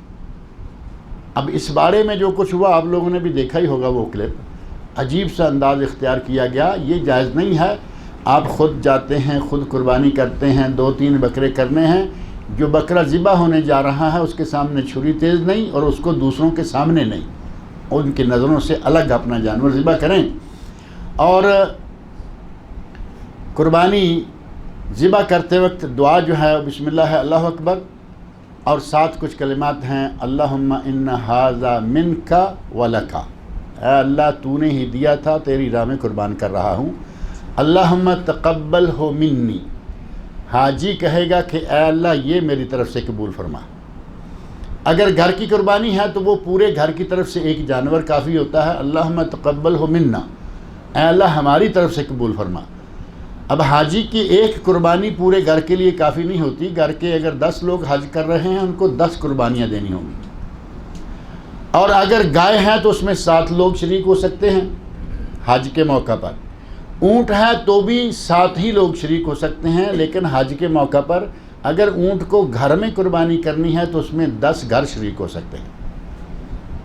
فرق سمجھ میں آیا نہیں؟ اونٹ کو اگر مکہ میں حاجیوں کی طرف سے ذبح کریں گے تو اس میں 7 حاجی آئیں گے، اور اگر اونٹ کو گھر میں گاؤں میں ذبح کریں گے عام قربانی کے طور پر تو اس میں 10 حصے ہوں گے۔ 10 حصے 10 افراد کی طرف سے بھی ہو سکتے ہیں، اور 10 حصے 10 گھروں کی طرف سے بھی ہو سکتے ہیں، کیونکہ ایک گھر پر سال میں ایک قربانی واجب، اس کے علاوہ جتنی بھی زیادہ دیں گے جائز ہے، کوئی حرج نہیں ہے۔ ہمارے ہندوستان میں خاص طور پر میں سنتا ہوں کہ گھر میں جتنے بھی لوگ ہوتے ہیں اتنے حصے ڈالے جاتے ہیں، گائے میں، اونٹ میں، یا اتنے بکرے دیے جاتے ہیں، ثواب ہے، لیکن یہ ضروری نہیں ہے۔ نبی صلی اللہ علیہ وسلم ارشاد فرماتے ہیں علی کل اہل بیت فی کل عام اضحیہ، اضحیہ مفرد کا صیغہ ہے، سنگولر، ہر گھر پر ہر سال میں ایک قربانی ہے۔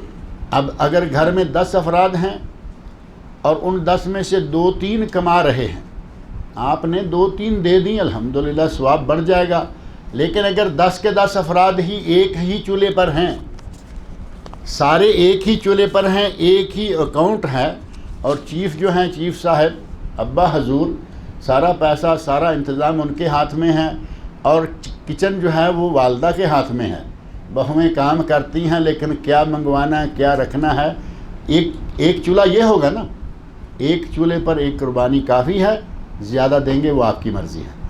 اسی طرح حج میں اونٹ 7 لوگوں کی طرف سے، گھر میں 10 لوگوں کی طرف سے، یہ اونٹ میں صرف فرق ہے۔ گائے جو ہے وہ حج بھی 7 اور عام قربانی بھی 7، وہاں آپ شامل ہوتے ہیں، ٹھیک ہے۔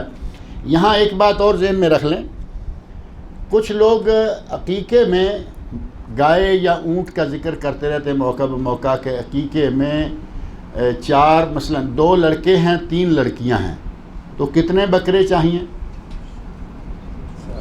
4 چاہیے نا، 7 چاہیے، 4 لڑکوں کے اور 3 لڑکیوں کے، کیونکہ لڑکے کی طرف سے 2، لڑکی کی طرف سے 1، کہتے ہیں ایک گائے لے لو اور ذبح کر دو، سارے کل عقیقہ ہو گیا۔ نبی صلی اللہ علیہ وسلم سے قطعاً ایسا ثابت نہیں ہے۔ ام المومنین حضرت عائشہ صدیقہ رضی اللہ عنہا، ان کے یہاں بھتیجا ہوا تو گھر والوں نے پوچھا کہ اگر کہیں تو ہم بڑا جانور کر لیں۔ اب وہ ایک ہی جانور ایک بچے کی طرف سے کرنے جا رہے ہیں، یعنی 7 بھی نہیں، ایک ہی کی طرف سے ایک بڑا جانور۔ اس کے باوجود انہوں نے اجازت نہیں دی اور فرمایا معاذ اللہ، ہم اللہ کی پناہ مانگتے ہیں کہ نبی صلی اللہ علیہ وسلم تو بکرے کریں اور ہم بڑا جانور کریں، یعنی ہم سنت کے خلاف کیوں جائیں گے؟ آپ کو مولوی حضرات فتویٰ دیتے نظر آئیں گے، حضرت عائشہ رضی اللہ عنہ کے اس ارشاد کو کہاں لے کے جائیں گے؟ معاذ اللہ، ہم اللہ کی پناہ مانگتے ہیں، ہم ایسا نہیں کریں گے، نبی صلی اللہ علیہ وسلم نے بکرے دیے، ہم بکرے کریں گے۔ لہٰذا وہاں آپ نے قربانی اپنی کی، یا گائے میں 7واں حصہ ڈالا یا اونٹ میں 7واں حصہ ڈالا۔ اب تیسرا کام ہوگا کہ آپ حلق یا تقصیر کرا لیں، رمی کی، جمرہ کبرا کی، قربانی کی یا قربانی میں حصہ ڈالا، اور تیسرا کام حلق یا تقصیر۔ آپ پورے بال کٹوائیں، گنجا کروائیں یا آدھے کٹوائیں، دونوں طرح جائز ہے، لیکن یہ جو لوگ باہر سے آتے ہیں، مہینہ 3 ہفتے وہاں رکتے ہیں، ان لوگوں کے لیے آسانی ہے کہ وہ ان دونوں پر عمل کر سکتے ہیں، آرام سے دونوں مرتبہ افضل پر عمل کر سکتے ہیں۔ اور دونوں مرتبہ افضل پر عمل کیسے ہوگا؟ 3 ہفتے پہلے آئے، آ کے انہوں نے گنجا کروا لیا اور مکہ مکرمہ میں عمرہ کر کے بیٹھ گئے، مدینہ گئے آئے موجود ہیں، 3 ہفتے میں بال نکل آئیں گے یا نہیں؟ وہ دوبارہ گنجا کروا سکتے ہیں۔ اب یہاں سے جو لوگ جاتے ہیں 6 تاریخ کو نکلتے ہیں، کبھی 7 کو بھی نکلتے ہیں، یہ لوگ جا کے 7 کو نکلتے ہیں، 8 کو پہنچیں گے۔ 8 کو جا کے انہوں نے پہلے اپنے تمتع کی شکل میں عمرہ کیا اور گنجا کروا لیا۔ اب 10 کو کیا کریں گے؟ 10 کو تو بال ہے ہی نہیں۔ ایسی شکل میں جاتے ہی پہلے آدھے بال کٹوا لیں، یعنی آپ کے 2-2 انچ بال ہیں، 1-1 انچ کٹوا لیں، لیکن وہ آدھے نہیں کہ 4-6 کینچی ادھر اور ادھر لگائی اور کہا کہ ہمارا عمرہ ہو گیا۔ اس سے احرام سے نکلنا ثابت نہیں ہوتا۔ سارے بال کٹنے چاہیے، چاہے تھوڑے تھوڑے کیوں نہ ہوں۔ آپ دونوں پر عمل کر سکتے ہیں، جاتے ہی عمرہ کریں، تھوڑے تھوڑے بال کٹوا لیں، اور جب آپ حج کے موقع پر 10 تاریخ کو کٹوائیں گے تو پورے کٹوا لیں۔ پورے کٹوانا حلق اور چھوٹے کروانا تقصیر۔ تقصیر قصر نماز، اور قصیر چھوٹے کو بھی کہتے ہیں عربی زبان میں۔ چھوٹے بال کروانا اور گنجا کروانا دونوں قرآن کریم میں ثابت ہیں۔ سورۃ الفتح میں اللہ رب العزت نے ارشاد فرمایا ہے سَتَدْخُلُنَّ الْمَسْجِدَ الْحَرَامَ إِنْ شَاءَ اللَّهُ آمِنِينَ مُحَلِّقِينَ رُؤُوسَكُمْ وَمُقَصِّرِينَ۔ تم یقیناً مسجد حرام میں داخل ہو جاؤ گے، یعنی مکہ فتح کرو گے، مسجد حرام میں داخل ہوگے، پوری طرح پرامن ہوگے۔ کچھ لوگ بال منڈوائے ہوئے ہوں گے اور کچھ لوگ بال کٹوائے ہوئے ہوں گے۔ دونوں کا ذکر قرآن میں موجود اور دونوں کا ذکر حدیث میں بھی موجود ہے۔ نبی اکرم صلی اللہ علیہ وسلم نے دعا فرمائی ان لوگوں کے لیے جو گنجا کرواتے ہیں، اللہم ارحم المحلقین، اے اللہ گنجا کروانے والوں پر رحم فرما۔ ایک صحابی ساتھ ہیں، کہتے ہیں والمقصرین یا رسول اللہ، اے اللہ کے رسول جو کٹوانے والے ہیں ان کے لیے بھی دعا کیجئے، آپ نے نہیں کی۔ دوبارہ دعا کی گنجا کروانے والوں کے لیے، دعا کی گنجا کروانے والوں کے لیے، اور بالآخر صحابی کے ساتھ ساتھ اصرار کرنے پر آخر میں فرمایا والمقصرین، یعنی چوتھی مرتبہ جا کے کہا یا تیسری مرتبہ جا کے کہا اللہم ارحم المحلقین والمقصرین۔ تو اس کا معنی یہ ہوا کہ حلق کروانا افضل ہے، لیکن اس کے لیے وقت سے تھوڑا پہلے اگر عمرہ کیا ہے تب ہوگا، نہیں تو دونوں سنتوں پر عمل ہو جائے گا۔ حلق یا تقصیر سے فارغ ہوئے، اب آپ غسل کریں، نہائیں دھوئیں، خوشبوئیں لگائیں، اور جیسے پہلے حرام کے موقع پر بتایا تھا عورتوں کی خوشبو کیا ہے، مردوں کی خوشبو کیا ہے، اچھا لباس پہنیں اور مکہ مکرمہ کی طرف روانہ ہو جائے۔ نبی اکرم صلی اللہ علیہ وسلم نے 10 تاریخ کو طواف افاضہ بھی کر لیا تھا۔ نبی صلی اللہ علیہ وسلم کی سنت یہ ہے، حدیث جابر رضی اللہ عنہ اور دیگر حدیث کے حوالے سے، کہ آپ نے 10 تاریخ کو طواف افاضہ کر لیا۔ آج ہمارے لیے سنت یہی ہے کہ اگر تمتع ہے تو 10 تاریخ کو جا کے طواف افاضہ اور سعی دونوں کریں، طریقہ وہی جو عمرہ کے وقت تھا۔ اگر قران یا افراد ہے اور آتے ہوئے طواف اور سعی کر کے آئے ہیں تو 10 تاریخ کو صرف طواف کریں، کافی ہے۔ ان میں کام دونوں میں کم ہے، ایک قران ہے اس میں سعی ایک کافی ہے، اور افراد ہے تو اس میں سعی ایک کافی ہے، اور قربانی بھی ضروری نہیں۔ یہی وجہ ہے کہ سٹیپ بائی سٹیپ ان کا درجہ بدرجہ اجر بھی کم ہے۔ سب سے افضل ترین حج اہل علم نے حج تمتع کو قرار دیا ہے، کیونکہ یہ نبی اکرم صلی اللہ علیہ وسلم کی تمنا ہے۔ نبی صلی اللہ علیہ وسلم نے لوگوں کے باقاعدہ قران کے ارادے کو کینسل کروا کر اسے تمتع بنوایا، تو یقیناً یہ عمل جو ہے یہ افضل ہے۔ لہذا جو بھی آپ کا اس وقت عمل ہے آپ اس کے مطابق جا کے طواف کریں اور صحیح کریں، اور طواف صحیح کرنے کے بعد واپس مینا میں آ جائیں اور رات کے اندر واپس آئیں۔ اگر آپ نے جا کے وہاں طواف صحیح میں اتنے لمبے ہو گئے، پہلے جا کے کھانے کھاتے رہے، شہر میں آئے ہیں تو چلے اب شہر سے کچھ کھا کے نکلتے ہیں، کچھ شاپنگ بھی کر لیتے ہیں، پھر طواف صحیح کریں گے۔ طواف صحیح میں اتنا رش ہوتا ہے کہ کئی مرتبہ 4-4 5-5 گھنٹے لگ جاتے ہیں۔ اگر آپ نے وہیں ساری رات گزار دی، مینا میں نہیں پہنچے تو آپ پر دم واجب ہو جائے گا۔ یہ ذہن میں رکھنا ہے، ٹائم سیٹنگ وہاں بہت ضروری ہے آج کل، خاص طور پر رش کی وجہ سے۔ ایسے وقت جائیں کہ آپ واپس آ سکیں، اور وہاں جا کے جو کام کرنا ہے وہ کریں، اور جو کام بعد میں کیے جا سکتے ہیں ان کو اگلے دن پہ چھوڑیں۔ فوری طور پر واپس آنے کی کوشش کریں۔ کم از کم 4-6 گھنٹے آپ کے مینا میں گزرنے چاہیے۔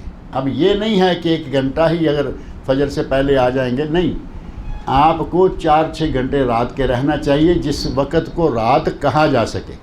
اگر کہیں 1 گھنٹہ ہی بیٹھ کے آ جائیں تو یہ نہیں کہہ سکتے کہ میں سارا دن وہاں بیٹھا رہا۔ کسی کے گھر میں 1 گھنٹہ بیٹھ کے آ جائیں تو کہہ سکتے ہیں کہ میں ساری رات ان کے گھر میں رہا۔ 4-6 گھنٹے والا کہہ سکتا ہے کہ میں ساری رات وہاں بیٹھا رہا، کیونکہ رات کا کافی حصہ یہ ہوتا ہے۔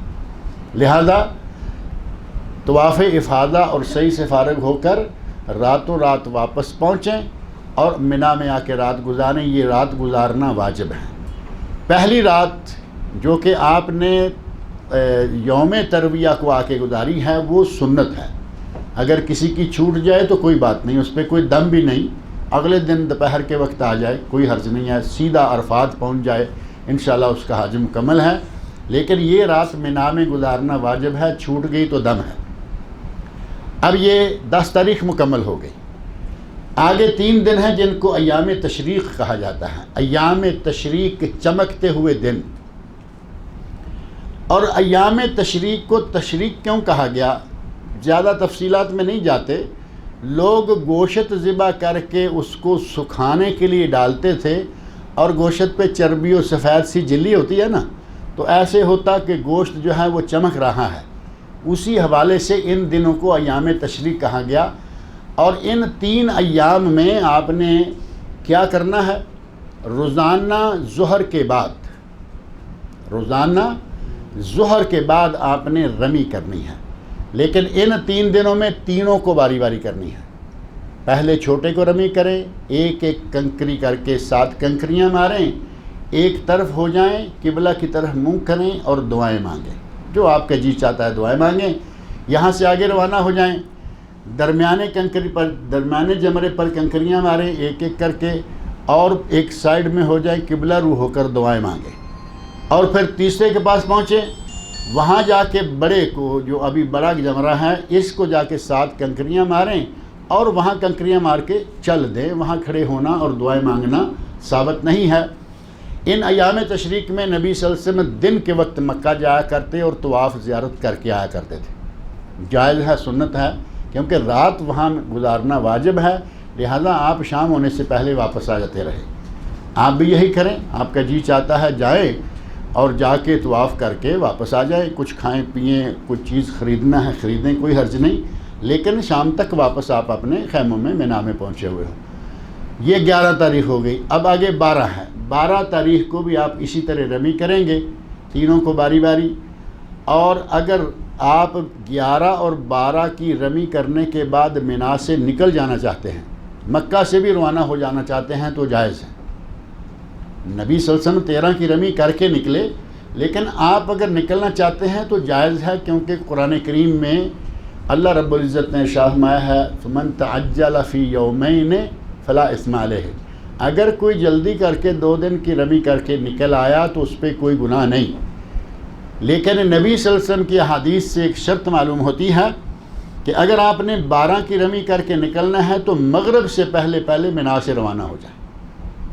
یہ شرط ذہن میں رکھیں، مغرب سے پہلے مینا سے روانہ ہو جائیں تو آپ کی 13 تاریخ کی رات بھی چھوٹ گئی اور رمی بھی چھوٹ گئی، معاف ہو گئی۔ اور اگر آپ رمی کر کے واپس گئے، خیمے میں گئے، نہا رہے ہیں، دو رہے ہیں، ادھر سے اعلان ہو گیا کہ ابھی کھانا آنے والا ہے، آئس کریم آ رہی ہے، البیک آ رہا ہے، اور آپ وہاں رکتے جا رہے ہیں، اگر وہاں سورج غروب ہو گیا، اب آپ کے لیے وہاں رات رہنا واجب ہو گیا، صبح ظہر کے بعد کنکریاں مارنا واجب ہو گیا، اور اس کے بعد آپ روانہ ہو سکتے ہیں۔ اس طرح یہ ایام تشریق تینوں جو ہیں، یہ عمل آپ کا ایام تشریق میں ہوگا۔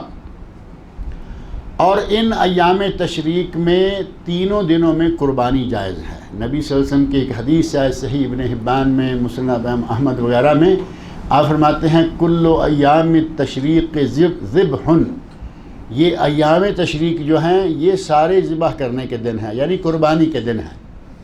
تو قربانی کتنے دن ہو گئی؟ ہمارے یہاں جو گنتی کرتے ہیں نا کہتے ہیں کہ عید ہے 10 تاریخ کو، 10 سے لے کے 13 تک 10 اور 3 13 3 دن قربانی ہوئی۔ یہ اپنا ایک مسلک یا عقیدہ ثابت کرنے کے چکر میں گنتی بھی چکر دے دیتے ہیں۔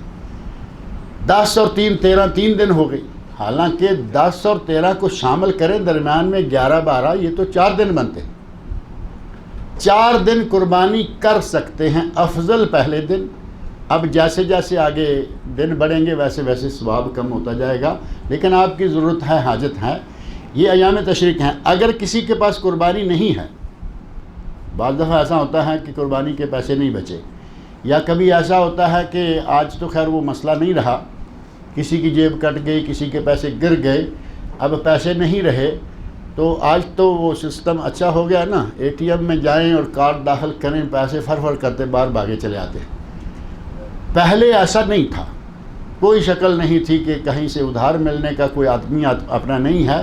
اس کے لیے اللہ رب العزت نے فرمایا کہ 3 دن روزے رکھیں ایام منا میں یا مکہ میں، 3 دن روزے مکہ میں، وَسَبْعَةٌ إِذَا رَجَعْتُمْ، اور 7 اپنے وطن میں واپس آ کر یا اپنے شہر میں واپس آ کر، تِلْكَ عَشَرَةٌ کاملہ، یہ 10 روزے ہو جائیں گے۔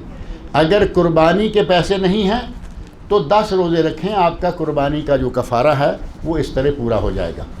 یہ ہیں قربانی کے سلسلہ میں ضروری بات۔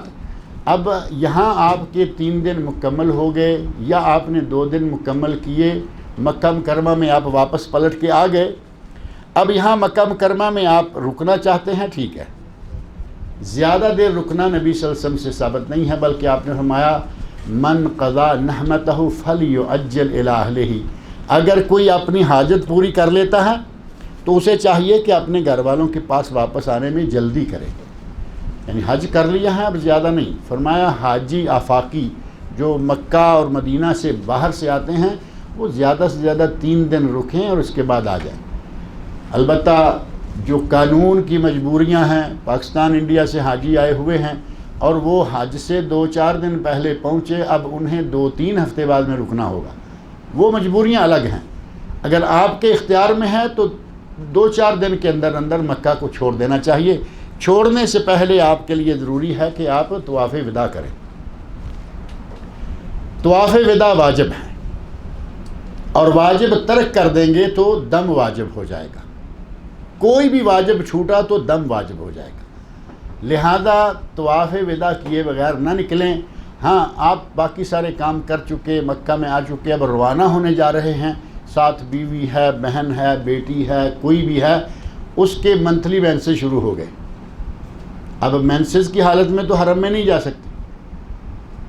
نبی صلی اللہ علیہ وسلم نے ارشاد فرمایا کہ یہ طواف وداع تمہارا آخری عمل ہونا چاہیے، سوائے حائضہ عورت کے اللہ نے اسے طواف معاف کر دیا ہے، یعنی پہلے سے ہی معاف نہیں، اگر وہ پاک ہے تو طواف کر کے آئے، لیکن اگر حیض شروع ہو گیا تو وہ طواف معاف ہے، وہ اپنے گھر والوں کے ساتھ روانہ ہو جائے۔ اگر آپ مکہ مکرمہ پہلے گئے ہیں، مدینہ نہیں گئے تو اب جا سکتے ہیں، اور اگر پہلے مدینہ سے ہو کے آگے ہیں تو اب آپ اپنے وطن کو واپس اپنے شہر کو روانہ ہو جائیں۔ اور اگر کوئی کہے کہ جب تک مدینہ نہیں جائیں گے تب تک حج نہیں ہوتا، کچھ لوگ ایسے ہیں نا، ہمارے پاک و ہند میں تو بہت سے لوگ ہیں ان کا حج ہی مدینہ میں ہوتا ہے، جبکہ حج کا مدینہ سے تعلق ہی کوئی نہیں، پورے حج کا کوئی حصہ مدینہ میں نہیں ہے۔ آپ کا میقات سے اندر آ کے حج شروع ہوتا ہے مکہ میں، اور مکہ مکرمہ سے طواف وداع کے ساتھ حج ختم ہو جاتا ہے۔ لیکن دور سے آئے ہیں، باہر کے ملکوں سے آئے ہیں، مسجد نبوی کی زیارت کرنا مشروع ہے، جائز ہے، آپ وہاں جائیں، قباء میں 2 رکعتیں نماز پڑھیں، پورے عمرے کا ثواب ہوگا، لہٰذا آپ مدینہ جانا چاہیں جائیں، لیکن اس کو نہ واجب نہ فرض نہ کچھ ایسا کوئی نام نہیں دیا جا سکتا۔ مکہ سے فارغ ہو کے یا پہلے مدینہ جائیں، مدینہ منورہ میں مسجد نبوی میں ایک نماز کا ثواب 1000 نماز کے برابر ہے۔ باہر کی مسجدوں میں 1000 نماز اور مسجد نبوی میں 1 نماز برابر ہے، یہ صحیح حدیث میں ثابت ہے، جبکہ ایک ضعیف حدیث میں یہاں تک آتا ہے کہ مسجد نبوی کی 1 نماز باہر کی 50,000 نمازوں کے برابر ہے۔ لیکن وہ روایت ضعیف ہے۔ مسجد حرام مکہ مکرمہ، حرم مکی میں ایک نماز کا ثواب 1,00,000 نماز کے برابر، اور مسجد نبوی میں 1,000، یعنی 10 گنا کا فرق ہے۔ صحیح حدیث کی روح سے وہاں نماز پڑھیں، 1 پڑھیں، 2 پڑھیں، 4 پڑھیں، 40 پڑھیں، 400 پڑھیں، کوئی حرج نہیں، لیکن 40 پہ آ کے جو ہماری کنڈی لگ جاتی ہے نا، وہ کسی صحیح حدیث سے ثابت نہیں ہے۔ کہیں گے جی 40 نہیں پوری کریں گے تو حج نہیں ہوگا، یہ نہیں ہوگا، بلکہ بعض روایت تو ایسی رکھی ہوئی ہیں کہ اگر کوئی حج کرے اور میری زیارت نہ کرے، مدینہ نہ آئے، تو اس کا حج ہی نہیں ہے۔ یہ ساری باتیں جو ہیں وہ کسی صحیح حدیث میں ثابت نہیں ہیں۔ یہ ایسے ہیں، آپ کا جی چاہے آپ زیارت کریں، جائیں مدینہ میں، نہیں ٹائم کسی دوسرے موقع پہ صرف مدینہ میں جا کے آ سکتے ہیں۔ آپ عمرہ کرنے کے لیے جاتے ہیں، عمرہ کر کے واپس آ جائیں، کسی موقع پہ مدینہ جائیں، صرف مدینہ سے واپس آ جائیں، مدینہ جانے پہ آپ کا عمرہ کرنا فرض نہیں ہو جاتا۔ مدینہ منورہ میں مسجد نبوی سب سے پہلے نمبر پر، اور پھر وہاں لوگ گاڑیاں کرائے پہ لے کے کہتے ہیں جی ہمیں زیارتیں کرا دو۔ زیارتیں ہیں کتنی؟ مسجد قباء، مسجد قباء میں اپنے گھر سے، اپنے ہوٹل سے، مسجد نبوی سے وضو کر کے مسجد قباء جائیں، وہاں جا کے کوئی فرض نماز کا وقت ہے وہ پڑھ لیں، یا تحیت المسجد کی 2 رکعتیں پڑھ لیں، آپ کو پورے عمرے کا ثواب ہوگا۔ نبی صلی اللہ علیہ وسلم ارشاد فرماتے ہیں من تطہر فی بیتہ، اگر کسی آدمی نے اپنے گھر میں وضو کیا، اب یہ ضروری ہے کہ یہ وہاں جا کے وضو نہ کریں بلکہ وضو کر کے جائیں، اگر کسی کا ٹوٹ گیا تو دوبارہ وہاں سے کر لیں، گھر سے وضو کر کے نکلیں، مسجد قباء میں جا کے نماز پڑھیں، آپ کو پورے عمرے کا ثواب ہوگا۔ یہ 2 مسجدیں ہیں، آگے 7 مسجدیں جو ہم نے پکی کر رکھی ہیں کہ 7 مساجد میں جانا ہے، دیکھنا ہے، 2 رکعتیں پڑھنا ہے۔ یہ 7 مساجد تو نبی صلی اللہ علیہ وسلم کے زمانے میں تھیں ہی نہیں، یہ ترکوں نے بنائیں اور ترکوں نے ان کو عام کیا، اور ترک گئے لیکن مسجدیں چھوڑ گئے۔ ان مسجدوں کو تلاش کرنا، ان میں جا کے نمازیں پڑھنا کوئی ثابت نہیں ہے۔ اتفاق سے آپ وہاں کہیں قریب ہیں، 7 مسجد ہے، نماز پڑھیں، کوئی بات نہیں، چونکہ وہ مسجد ہے، لیکن ڈھونڈنا پھرنا، وقت صرف کرنا، نمازیں جا کے وہاں پڑھنا، ایسا کوئی ثابت نہیں۔ آپ جنت البقیع جو مسجد نبوی سے جڑا ہوا قبرستان ہے، اس کا نام ہے اصل میں بقیع الغرقد۔ بقیع الغرقد، غرقد ایک پودا ہے جو اس قبرستان کے ایریے میں بہت تھا، اسی پر اس کا نام ہے۔ ہم لوگوں نے، پاکستان انڈیا کے لوگوں نے اس کو جنت البقیع کر دیا، یہ نام جو ہے ہمارا دیا ہوا ہے۔ ہم ویسے کئی کام کرتے ہیں، وہ جگہ جو نبی اکرم صلی اللہ علیہ وسلم کی قبر مبارک والی جگہ ہے، اس جگہ کو ہم نے روضہ شریف کہنا شروع کیا۔ وہی ہے نا روضہ شریف، ہم کہتے ہیں جی روضہ شریف، اور روضہ شریف کے اوپر گنبد خضرا ہے، جبکہ یہ بالکل غلط بات ہے۔ روضہ وہ نہیں ہے، روضہ نبی صلی اللہ علیہ وسلم کے گھر سے لے کر ممبر کے درمیان جو جگہ ہے وہ ہے روضہ من ریاض الجنہ۔ نبی صلی اللہ علیہ وسلم خود فرما کے گئے ہیں ما بین بیتی و ممبری روضۃ من ریاض الجنہ، میرے گھر اور میرے ممبر کے درمیان جو جگہ ہے یہ روضہ ہے، جنت کے باغات میں سے ایک باغ ہے۔ ہم نے اس باغ کا نام تو پتہ نہیں سمجھا یا نہیں سمجھا، قبر شریف کی جگہ کو ہم نے روضہ شریف کہنا، اور پھر یہاں روضہ شریف لیا، اور اپنے شہروں میں ہمارے بے شمار روضے ہیں، جگہ جگہ روضہ شریف ہے، جہاں مزار دیکھا وہاں روضہ، جہاں دربار دیکھا وہاں روضہ، جہاں کوئی سرکار دیکھی وہاں روضہ، وہاں روضے ہی روضے۔ جبکہ روضۃ الجنت صرف وہ مخصوص جگہ ہے جس کے پلر بھی الگ ہیں، جس کا نیچے قالین بھی الگ رنگ کا ہوتا ہے، تاکہ لوگوں کو پتہ چلے کہ یہ جگہ الگ ایسے ہے تو کیوں ہے۔ اگر اللہ موقع دے تو وہاں 2 رکعت نماز پڑھیں، بیٹھیں، کچھ دعا کر لیں، لیکن دعا کرنے کے چکر میں اتنے لمبے نہ ہو جائیں کہ کسی دوسرے کو موقع نہ ملے۔ وہ تھوڑی سی جگہ ہے، ہر آدمی کی تمنا اور خواہش ہے کہ وہاں پہنچے، لہذا کوشش کریں کہ تھوڑا سا بیٹھیں اور پھر وہاں سے خود نکل جائیں، بجائے اس کے کہ آپ کو پولیس والا دھکے دے کے نکالے، خود نکل جائیں، کیونکہ وہ تھوڑی دیر دیکھتے ہیں کہ آدمی دیر سے بیٹھا ہوا ہے، وہ نکال بھی دیتے ہیں۔ ایسی نوبت نہیں آنی چاہیے۔ آپ کے دل میں اپنے بھائی کے لیے احترام ہونا چاہیے کہ میں اٹھوں گا تو کوئی اور آ کے بیٹھ جائے گا۔ یہ ہے روضۃ الجنہ، مسجد نبوی، مسجد قباء اور جنت البقیع، اور چوتھی جگہ ہے شہداء احد۔ نبی صلی اللہ علیہ وسلم وہاں جایا کرتے تھے، اور آپ بھی وہاں جائیں اور وہاں جا کے دعا مانگیں، جو کہ قبرستان میں عموماً زیارت قبور کی دعا ہے وہ دعا مانگیں، اور شہداء احد کے لیے دعائیں مانگیں، اور ان 4 جگہوں کے علاوہ کوئی ایسی اور جگہ نہیں جس کی زیارت شرعاً ضروری یا ثابت ہو، وہ آپ کا کام ہے۔ کعب بن اشرف جانتے ہوں گے، یہودیوں کا سردار کعب بن اشرف، جسے نبی صلی اللہ علیہ وسلم نے قتل کروایا تھا، اس کا قلعہ ابھی تک موجود ہے، ٹوٹا پھوٹا اس کے کھنڈرات موجود ہیں۔ اگر کوئی ایک ہسٹوریکل پلیس کے طور پر دیکھنے جانا چاہتا ہے کوئی حرج نہیں، اب وہاں جا کے 2 رکعت نماز بھی پڑھ کے آئیں آپ، تو یہ کیا ہوگا؟ اسی طرح اور بہت ساری جگہیں ہیں جہاں ہمارے لوگ نماز کا بڑا اہتمام کرتے ہیں، وہ ثابت نہیں ہے۔ مکہ اور مدینہ سے نکلتے ہوئے 2 چیزیں لینے کا اہتمام کریں، مکہ سے زمزم اور مدینہ سے عجوہ کھجور۔ عجوہ کھجور کو نبی صلی اللہ علیہ وسلم نے بڑا مقام دیا اور فرمایا من تصبح علی 7 تمرات عجوہ لم یضرہ سم ولا سحر۔ اگر کسی نے صبح کے وقت 7 دانے عجوہ کھجور کے کھا لیے، اس دن اسے نہ کوئی سانپ بچھو کاٹ پائے گا اور نہ کسی کا جنات و جادو اثر کر پائیں گے۔ آج سب سے زیادہ پرابلم جو ہے، جو برننگ ٹاپک ہے اس وقت ہمارے معاشرے کا، وہ ہے جادو۔ گھر گھر میں جادو، گھر گھر میں تعویذ گنڈے، گھر گھر میں جنات۔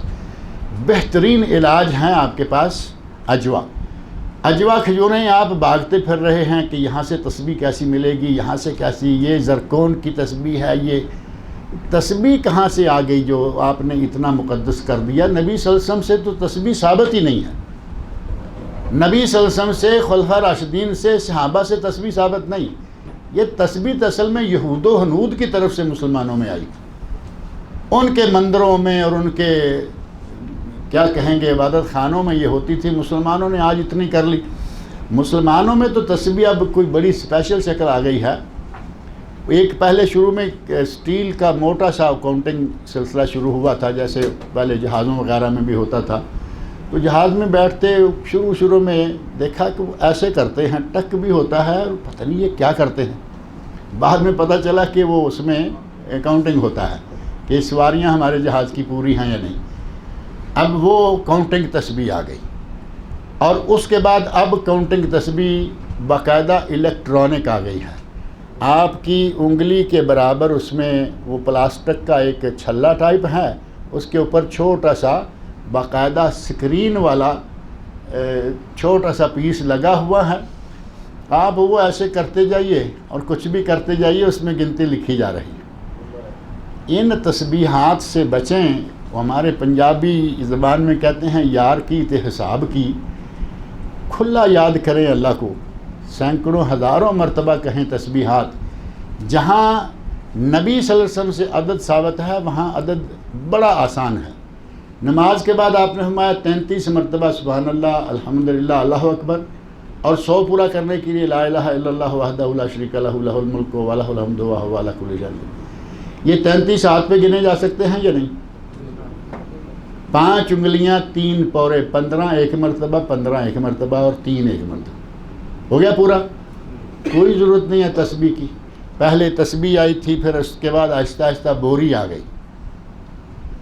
جہاں کہیں فوتگی ہوتی ہے وہاں دیکھیں نا، بوری لاتے ہیں، ایک بوری لا کے سفید کپڑے پہ بچھا دیتے ہیں، یہاں سے لے کے وہ مارکیٹ تک کپڑا پھیلا ہوا ہے، بوری ہے، اس کے اوپر کھجور کی گٹھلیاں ہیں۔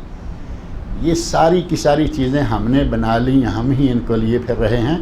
تسبیح کے پیچھے نہ بھاگیں، مسلے کے پیچھے نہ بھاگیں۔ یہ چیزیں چائنا سے، جاپان سے، ادھر ادھر سے آئی ہوئی ہیں۔ جو مدینہ منورہ کی چیز ہے وہ عجوہ ہے، یا کوئی بھی کھجور لے لیں، اور مکہ مکرمہ سے زمزم ہے۔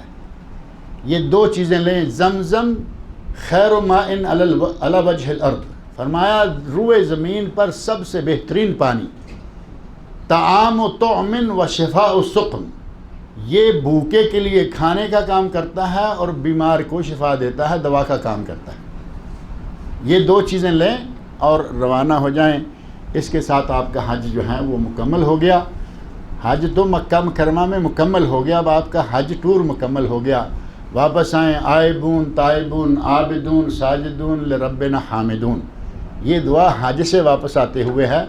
یہ عام ٹور پہ جائیں، وزٹ ٹور ہے یا کوئی آپ کا اپنا اسپیشل ٹور ہے تو اس وقت نہیں، حج کر کے لوٹتے ہوئے یہ دعا مانگتے ہوئے آنا اچھا ہے کہ ہم آ گئے، آئبون لوٹ آئے، تائبون توبہ طائب ہو کے آئے، عابدون اللہ کی عبادت کر کے آئے، ساجدون اللہ کو سجدہ کرتے ہوئے آئے، لربنا حامدون اور اپنے رب کی حمد و ثنا بیان کرتے آئے۔ ان الفاظ کے ساتھ واپس آئیں اور اپنے گھر پہنچیں۔ اللہ تعالیٰ مجھے اور آپ سب لوگوں کو سنت کے مطابق حج اور عمرہ ادا کرنے کی توفیق عطا فرمائے۔ کل انشاءاللہ اقربیہ اسلامک سینٹر میں بھی درس ہوگا اور وہاں بھی حج ہی کا طریقہ جو ہے حج اسپیشل کے طور پر وہاں بھی ہوگا انشاءاللہ۔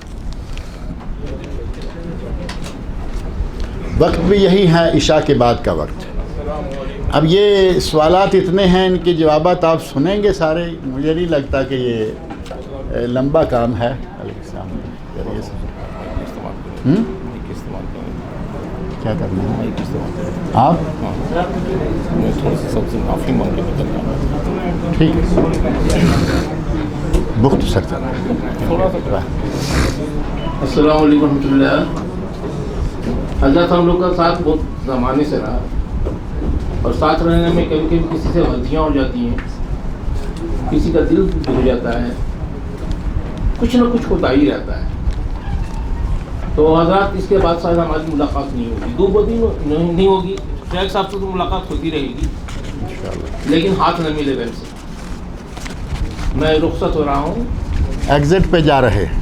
آپ لوگوں سے التماس ہے کہ اگر ہم سے کسی کا دل دکھا ہو تو مجھے معاف کر دیں۔ اللہ تعالیٰ آپ کو معاف کرے۔ کھلے دل سے اگر میرے حق میں کسی نے کچھ کہا کہ کیا تو میں سب کو معاف کر کے جا رہا ہوں۔ یہ سب میرے بھائی نہیں ہیں، بہت ہی قریبی بھائی ہیں، دینی بھائی ہیں۔ بارک اللہ فیک۔ اللہ تعالیٰ آپ کو معاف فرمائے۔ ایمان اللہ۔ سوالات کے ضمن میں جو کچھ سوالات ہیں ان میں سے پہلا سوال یہ ہے، من تعجل فی یومین فلا اثم علیہ کا معنی کہتے ہیں کیا ہے؟ کہ شاید آپ نے پہلے سوال لکھا ہوگا، معنی میں نے ذکر کر دیا کہ جو آدمی 2 دن کی رمی کر کے منا سے نکل جائے اسے کوئی گناہ نہیں ہے۔ اگر حج کے دوران گناہ کبیرہ یا صغیرہ کا ارتکاب ہو جائے تو کیا حج مبرور سے محرومیت ثابت ہوتی ہے؟ اگر حج کے دوران گناہ کبیرہ کر لیا تو یقیناً حج مبرور سے محرومیت ثابت ہو جائے گی، الا یہ کہ آپ وہیں توبہ طائب کریں اور توبہ کی ساری شرطیں مکمل ہوں، اللہ رب العزت حج مبرور وہ قبول کر سکتا ہے۔ عرفات کے دن دعا کی قبولیت کا دن ہے، تو کیا یہ صرف عرفات میں موجود حاجیوں کے لیے ہے یا تمام مسلمانوں کے لیے؟ اصل میں تو یہ حاجیوں کے لیے ہے، لیکن باہر کی دنیا مسلمان یوم عرفہ کا روزہ رکھیں اور روزے دار کی دعا بھی قبول ہوتی ہے اور وہ دن بھی یوم عرفہ ہے۔ یہاں ایک بات اور ذکر کر دوں جو ضروری ہے، پاکستان اور انڈیا بنگلہ دیش کے لوگ جہاں اس دن 8 تاریخ ہوگی وہ 8 تاریخ کو روزہ رکھیں اور 9 تاریخ کا بھی رکھ لیں، 2 روزے رکھیں، دونوں ملکوں کے حساب سے یوم عرفہ ان کو مل جائے گا۔ بعض علماء آج کل اس سلسلہ میں بڑے چکر میں آئے ہوئے ہیں، کہتے ہیں جی نہیں، روزہ بھی مکہ کے ساتھ، عید بھی مکہ کے ساتھ، عرفہ بھی صرف مکہ، عرفہ بھی مکہ کے ساتھ۔ آج سے 10 20 50 سال پیچھے چلے جائیں، مکہ میں کیا ہو رہا ہے کسی کو معلوم ہوتا تھا؟ پتہ ہی نہیں تھا۔ یہ ٹیلی ویژن نے آ کے یہ چیزیں لایا ہے، لہذا پہلے لوگوں کے عمل کو یہ رنگ نہ دیں کہ وہ نعوذ باللہ غلط رہے۔ 8 تاریخ کو بھی روزہ رکھ لیں کیونکہ اس دن مکہ میں لوگ عرفات میں ہیں، اور اپنی 9 تاریخ کو اگلے دن بھی رکھیں۔ اگر آپ ایسا نہیں کرتے تو آپ کے روزے اور عید کے درمیان ایک دن خالی جائے گا، جبکہ ایسا ہے نہیں۔ عرفہ کے بعد عید ہوتی ہے یا نہیں؟ عرفہ کے بعد عید ہوتی ہے نا، تو 9 کا اور 8 کا 2 رکھیں گے تو آپ عید صحیح طریقے سے کر سکیں گے۔ ایک سعودی شیخ نے، میں نے سنا ہے کہ اگر نماز میں کمی ہو جائے تو سلام سے پہلا سجدہ کریں اور اضافہ ہو تو بعد میں، بالکل صحیح سنا ہے۔ اگر کسی کو تھوڑی سی اس سلسلہ میں معلومات ہیں تو نماز میں اضافہ ہونے کی شکل میں پہلے سلام پھیریں اور پھر 2 سجدے کریں اور سلام پھیر دیں۔ اگر کمی ہوئی ہے، مثلا درمیان والی اتحیہ چھوٹ گئی ہے، اٹھ گیا، وہ سجدہ صاحب سے وہ واجب پورا ہو جائے گا۔ اس میں کمی ہو گئی ہے، اب آپ سجدہ صاحب جو ہے وہ سلام پھیرنے کمی پوری کرنے کے لیے اندر ہی آپ 2 سجدے کریں۔ اگر اضافہ ہوا ہے تو 2 سجدے بھی اضافہ ہو جائے گا، لہذا پہلے سلام پھیریں اور بعد میں، یہ بالکل صحیح بات ہے، اس میں کوئی حرج نہیں، لیکن ہر آدمی یہ اتنی تفصیل نہیں جانتا، لہذا عموماً یہ ہوتا ہے کہ سلام پھیرنے سے پہلے سجدہ صاحب کر لیں۔ کرکٹ میچ دیکھنا ہے، دیکھتے رہیے، ہمیں کیا کہتے ہیں، ہم اور باتیں کر رہے ہیں، آپ کہاں لے گئے۔ اگر کرکٹ میچ دیکھنے میں آپ کی نمازیں ضائع ہو رہی ہیں تو ظاہر ہے کہ وہ دیکھنا جائز نہیں ہوگا۔ آخری دور میں لوگ جاہلوں سے فتوے لیا کریں گے، تو جاہلوں سے کون سے لوگ مراد ہیں؟ آپ مجھے سمجھ لیں، اور کیا ہو سکتا ہے۔ جاہلوں کو آپ جانتے ہیں اچھی طرح کہ جو لوگ قرآن و سنت کی بجائے ایسے ہی ادھر سے ادھر سے فتوے ڈالیں گے وہ جاہل شمار ہوں گے۔ اگر ایک آدمی آپ کو قرآن و سنت کی نصوص کے ذریعے فتوے دیتا ہے تو وہ انشاءاللہ جاہل نہیں ہے۔ یہی پہلی تشہد میں صرف التحیات اور درود نہ پڑھنے کی کیا دلیل ہے؟ کوئی دلیل نہیں ہے۔ نبی صلی اللہ علیہ وسلم نے مطلقاً تشہد میں درود پڑھنے کا کہا ہے، اسی لیے اہل علم نے کہا ہے کہ پہلے التحیات میں درود پڑھنا مستحب ہے، دوسرے میں درود پڑھنا واجب ہے، یعنی پہلے میں بھی پڑھنا چاہیے، پورا لمبا نہیں پڑھ سکتے تو علامہ ابن باز رحمۃ اللہ علیہ نے کم از کم کہیں اللہم صلی علی محمد اور اٹھ جائیں۔ درود کا جو فریضہ ہے وہ ادا ہو جائے گا کہ اے اللہ ہمارے نبی پر درود بھیج، کام ہو گیا نا۔ اگلا درود ہے جو سلام سے پہلے والی التحیات دوسری میں ہے، وہ اللہم صلی علی محمد وعلی آل محمد، پورا درود ابراہیمی۔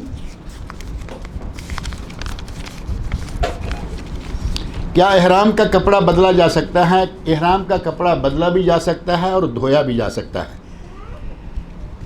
9 تاریخ کو ایک اور 10 تاریخ کو ایک اور 8 تاریخ کو ایک اور عمرہ کا الگ۔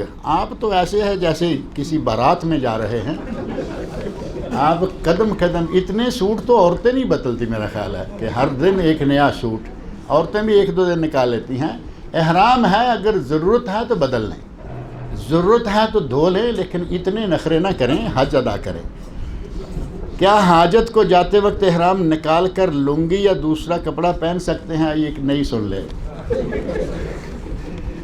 احرام نکال سکتے ہیں اندر جا کے باتھ روم کے، اور وہی احرام باندھیں۔ اب آپ کپڑے ہی بدل کے لنگی رنگدار پہن کے چلے جائیں گے، پہلے آپ کہیں پاجامہ پہن کے چلا جاؤں، نائٹ سوٹ پہن کے چلا جاؤں، یہ کیا باتیں ہیں؟ احرام آپ اندر جا کے باتھ روم کے نکال دیں، کہیں گندا نہ ہو جائے، کہیں نیچے نہ گر جائے، آپ نہیں سنبھال پا رہے، باتھ روم کے اندر جا کے نکال لیں، کوئی حرج نہیں۔ لیکن یہ کہ آپ کپڑے ہی بدل کے شروع ہو جائیں گے، یہ صحیح نہیں ہے۔ گرمی کی وجہ سے اگر نہانا پڑے تو نہائیے، کوئی حرج نہیں ہے۔ پھر خوشبو لگا سکتے ہیں۔ یہ کچھ باتیں ایسی ہیں کہ جو شاید پہلا درس نہیں سنا ہوا۔ احرام کی حالت میں خوشبو لگانا ایک جرم ہے، ایک گناہ ہے، اور اس کا کفارہ ایک بکرا ہے۔ اگر آپ دے سکیں گے تو آپ کو ایک بکرا دینا ہوگا۔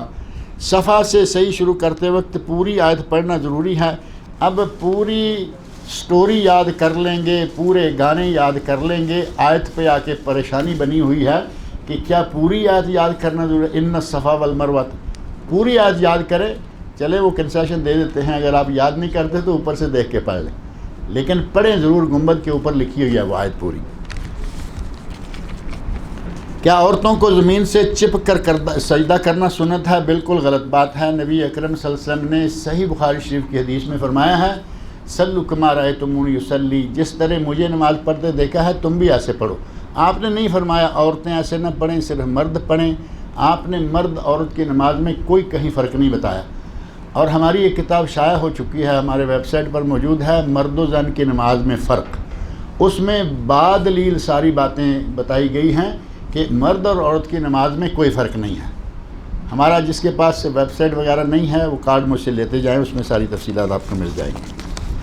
عورت کے کپڑے اور مرد کے کپڑے میں فرق ہے، عورت کے نماز پڑھنے اور مرد کے نماز پڑھنے کی جگہ میں فرق ہے، لیکن کیفیت اور طریقہ اس میں کوئی فرق نہیں ہے، وہ دونوں برابر ہیں۔ صحیح بخاری میں حدیث ہے کہ جمعہ کے دن ایک گھڑی ہے، اگر وہ کوئی مسلم کھڑا ہو نماز پڑھے اللہ سے مانگے تو اللہ اسے ضرور عطا کرتا ہے۔ کھڑے ہو نماز پڑھے سے کیا مراد ہے؟ کھڑے ہو کر نماز پڑھنے سے کیا مراد ہو سکتی ہے؟ 2 رکعت نماز پڑھ لے، اس میں دعا مانگے، اس میں اتنی دور جانے والی کون سی بات ہے؟ اور اگر وہ گھڑی مغرب اور عصر کے درمیان ہے تو پھر نماز کیسے پڑھ سکتے ہیں؟ آپ دعا تو مانگ سکتے ہیں یا نہیں؟ دعا مانگ لیں۔ اگر آپ مسجد میں جا کے دعا مانگتے ہیں، تحیۃ المسجد 24 گھنٹے جائز ہے، جب چاہیں مسجد میں جائیں، 2 رکعت نماز تحیۃ المسجد پڑھیں اور ان میں ہی وہ دعا مانگ لیں۔ اور عموماً کہا گیا ہے کہ یہ گھڑی جو ہے وہ جمعے کے خطبے سے لے کر خطبہ ختم ہونے کے دوران تک، اسی لیے آپ نے دیکھا کہ خطیب حضرات عموماً خطبہ ختم کرنے سے پہلے لمبی دعا مانگتے ہیں تاکہ یہی گھڑی ہو اور سب کی اللہ قبول کرے۔ کیا حج و تمتع کرنے والے عمرہ کرنے کے بعد احرام تبدیل کرنا کیا ضروری ہے؟ اس لیے مکتب والے عمرہ کے بعد سیدھا مینا کے، یہ کوئی ضروری نہیں ہے، لیکن چونکہ آپ بال کٹائیں گے اس میں بال گر سکتے ہیں، لہذا بہتر یہ ہے کہ عمرے کے لیے ایک احرام الگ رکھ لیں اور حج کے لیے الگ رکھ لیں، لیکن ضروری نہیں ہے، آپ اسی ایک احرام میں پورا حج بھی کر سکتے ہیں، عمرہ اور حج۔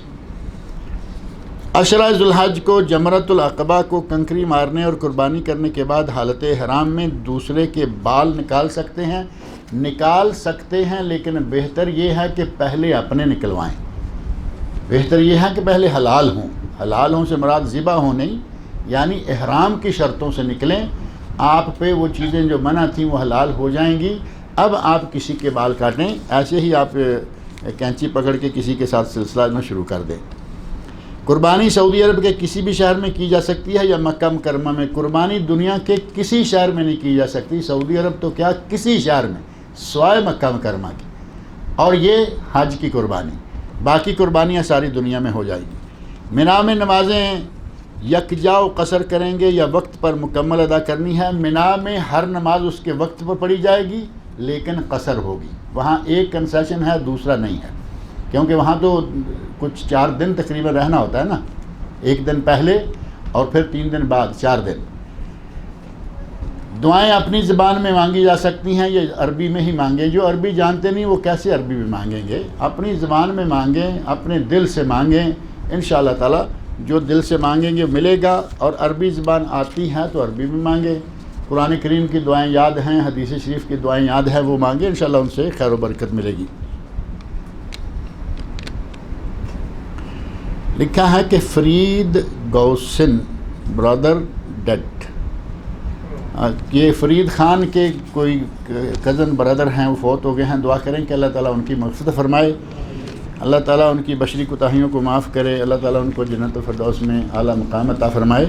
اور لگا تو مجھے یاد آ گیا، پچھلے اتوار ہمارے چھوٹے بھائی کی اہلیہ فوت ہو گئی ہیں، ان کے لیے بھی دعا کریں کہ اللہ تعالیٰ اس کی مغفرت فرمائے، بشری کوتاہیوں کو اللہ تعالیٰ معاف کرے اور اسے جنت الفردوس میں اعلیٰ مقام عطا فرمائے۔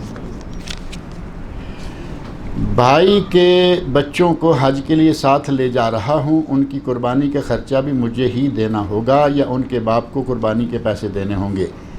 آپ کچھ آپ کر رہے ہیں، کچھ باپ پہ ڈال رہے ہیں، تو آپ اٹھا لیں قربانی کا خرچہ، پورے حج کا ثواب بھی آپ کو مل جائے گا۔ اب تھوڑا سا خرچہ ادھر لیں گے، تھوڑا سا خرچہ خود کریں گے تو ثواب بھی تو پھر بڑھ جائے گا نا، پورے حج کا ثواب لیں، کیونکہ فرمایا نعم ولک اجر، کیونکہ اس نے اٹھایا ہوا ہے تو پورا حج وہ کرائے گی، لہذا پورا حج کرائیں، قربانی کے پیسے جو ہیں وہ بھی آپ خود خرچ کریں، اسی میں انشاءاللہ خیر ہے، اسی میں زیادہ اجر و ثواب ہوگا۔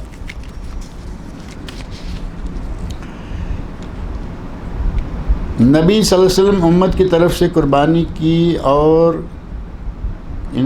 کوئی انسان بھی قربانی دوسرے کی طرف سے کرنا جائز ہے، اس میں اگرچہ بہت اختلاف ہے، علماء کا مختلف آراء ہیں، لیکن کسی فوت شدہ کی طرف سے قربانی کریں تو جائز ہے، اور اس کے لیے بہتر حال یہ ہے کہ آپ قربانی کریں تو 2 جانور لیں، ایک گھر والوں کی طرف سے اور ایک فوت شدہ کی طرف سے، فوت شدہ کا پورا بانٹ دیں، قربانی ہو، صدقہ ہو، جو بھی اللہ قبول کرے اس کا ثواب مرنے والے کو جائے اور پورا جائے، اپنی قربانی چاہے پوری کھا لیں، 2 قربانیاں دے رہے ہیں، ایک بانٹ دیں، ایک کھا لیں، آدھا آدھا ہو گیا نا، اپنے کی پوری کھا لیں، جائز ہے، کوئی ممانعت والی بات نہیں ہے، لیکن اگر دیں گے ہی ایک اور وہ بھی پوری کھا جائیں گے اور کچھ فریج میں رکھ لیں گے تو اتنا بھی بخیل نہیں ہونا چاہیے۔ مستحب یہ ہے کہ قربانی کے گوشت کے 3 حصے کیے جائیں، ایک اپنے لیے، ایک غریب و مسکینوں کے لیے، ایک دوست احباب اقربا رشتہ داروں کے لیے۔ احرام میں خوشبو لگانا منع ہے۔ حج کے دوران اگر آپ کھاتے پیتے یا جوس پیتے ہیں وہ احرام پر گر جائے، وہ گر گیا ہے، آپ نے نہیں گرایا۔ جان بوجھ کے کبھی کسی نے احرام پہ جوس گرایا ہے؟ گر گیا ہے، کوئی بات نہیں، یہ آپ کے بس سے باہر ہے۔ اسی طرح اگر کوئی دوا پینی پڑ جاتی ہے، کف سیرپ ہے، یہ وہ ہے، تو ان میں بھی ایک سمیل ہوتی ہے۔ آپ کو آم کھانا ہے، آم میں سمیل ہے، آپ سیب کھاتے ہیں اس میں سمیل ہے، آپ جوس پیتے ہیں اس میں سمیل، ان چیزوں سے نہیں۔ آپ باقاعدہ ایک شیشی کا ڈھکن کھولتے ہیں، عطر لگاتے ہیں، یہ منع ہے۔ کوئی سپرے لگاتے ہیں، یہ منع ہے۔ آپ جان بوجھ کر خوشبو لگانے کی نیت سے کوئی کام کریں گے تو وہ منع ہے۔ اب یہ پھل ہیں سارے خوشبودار ہیں، دوائیاں خوشبودار ہیں، اس سے انشاءاللہ کوئی فرق نہیں پڑتا۔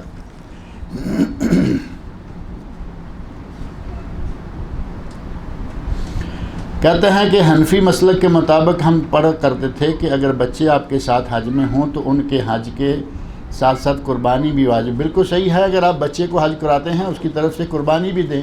ابھی یہ ایک سوال میں بات آئی نا، وہی بچوں کی طرف سے بھی قربانی دیں، کیونکہ بچے کا حج مکمل حج ہوگا۔ یا پھر اپنا حج تمتع کریں اور بچے کا حج افراد کر لیں، قربانیاں بچ جائیں گی اور حج بھی ہو جائے گا۔ یہ کنسیشن کا طریقہ ہے ایک۔ حج کے دنوں میں کون سی سورہ پڑھنا افضل ہے؟ حج کے دنوں میں پورا قرآن پڑھتے رہیں، کسی ایک سورت کی تخصیص ثابت نہیں ہے نبی صلی اللہ علیہ وسلم سے۔ کیا تعویذ پہننا جائز ہے؟ تعویذ پہننا جائز نہیں ہے۔ نہ نبی صلی اللہ علیہ وسلم نے تعویذ لکھا، نہ نبی صلی اللہ علیہ وسلم نے تعویذ لکھنے کا حکم دیا، نہ آپ نے پہنا نہ پہننے کا حکم دیا۔ لہذا دم کریں، جائز ہے، سنت سے ثابت ہے۔ نبی صلی اللہ علیہ وسلم اپنے گھر والوں کو دم کیا کرتے تھے، حسن حسین رضی اللہ عنہما کو دم کیا کرتے تھے، اور جائز۔ لیکن تعویذ کا کھاتا جو ہے نا، یہ کاروباری بزنس کھاتا ہے، اس سے بچیں۔ احرام میں جسم کی میل صاف کرنا اور صابن لگانے کا جائز ہے، کوئی حرج نہیں۔ پچھلے درس میں نے شاید ذکر کیا تھا کہ کچھ صابن اور شیمپو ایسے مل رہے ہیں جن میں خوشبو نہیں ہے۔ اگر ایسا کوئی نہیں ملتا تو جو کم از کم خوشبو والا یا کم از کم سمیل والا کوئی صابن شیمپو ہے وہ لیں، استعمال کریں، انشاءاللہ کوئی حرج نہیں ہے۔ اور جو ہینڈ واش خاص طور پر پڑے رہتے ہیں نا، ان میں کوشش کریں کہ کوئی ایسا استعمال کریں جو خوشبو والا نہ ہو۔ وہاں مینا میں آپ کو خوشبودار قسم کے پڑے ہوئے نظر آئیں گے، صابن بھی، وہ بھی اوائڈ کریں ایسی چیزوں کو، اپنی چیز استعمال کریں جو کہ آپ نے اسی کام کے لیے اسپیشل خریدی ہے۔ حاجیوں کے لیے بال ناخن کاٹنے کی اجازت کب سے ہوتی ہے؟ جب احرام نکال لیں، احرام نکالنے سے پہلے اور احرام باندھنے سے پہلے، احرام باندھنے سے پہلے اور احرام نکالنے کے بعد، یہ ساری اجازت ہے۔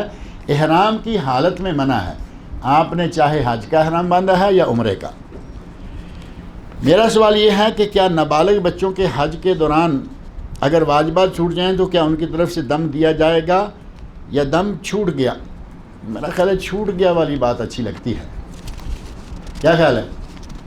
اگر انہوں نے کچھ نہیں کیا تو چھوٹ گیا، انہوں نے بھی کیا ہے تو کوئی حرج نہیں، لیکن آپ جان بوجھ کر چھڑائیں، بچے کو پکڑا اور اس کے ناخن کاٹنے شروع کر دیے، بچے کا اس میں کوئی قصور ہے تو آپ کو دم دینا چاہیے، بچے کو نہیں۔ اسی طرح آپ نے بچے کو خوشبو لگا دی، بچے کا کوئی قصور نہیں ہے۔ لہذا اگر بچہ اپنی مرضی سے کینچی پکڑ کے اپنے بال کاٹ لیتا ہے، اس پہ کوئی دم نہیں ہے، وہ مرفوع قلم ہے۔ لیکن والدین کو چاہیے کہ وہ کوشش کر کے اس طرح کی باتوں سے بچوں کو بچائیں۔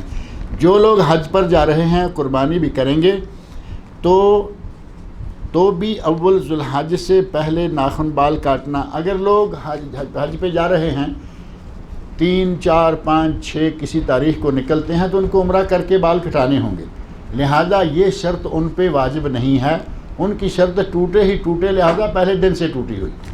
البتہ وہ لوگ جو عمرہ کر کے بیٹھے ہوئے ہیں، باہر سے آئے ہوئے لوگ عمرہ کر کے، یا یہاں کے کچھ بگوڑے بھی بیٹھے ہوئے، بگوڑے تو نہیں میرا ہے کہنا چاہیے، تصریح سے ڈرتے ہوئے پہلے ہی جا کے ڈیرا لگایا ہوا ہے، تو وہ لوگ جو عمرہ کر کے وہاں بیٹھے ہوئے ہیں، ان لوگوں کو چاہیے کہ چاند نکلنے سے پہلے پھر صفائی ستھرائی کر لیں، کیونکہ ان کو تو پھر 8 تاریخ کو ضرورت نہیں پڑے گی، 8 دن میں تو کچھ نہیں ایسا ہو جاتا نا، آگے پھر 3-4 دن ہوں گے صرف، وہ بھی اس پر عمل کر سکتے ہیں، لیکن جس نے ان دنوں کے اندر عمرہ کرنا ہے اور پھر احرام کھولنا ہے اس پہ یہ شرط واجب نہیں ہوتی۔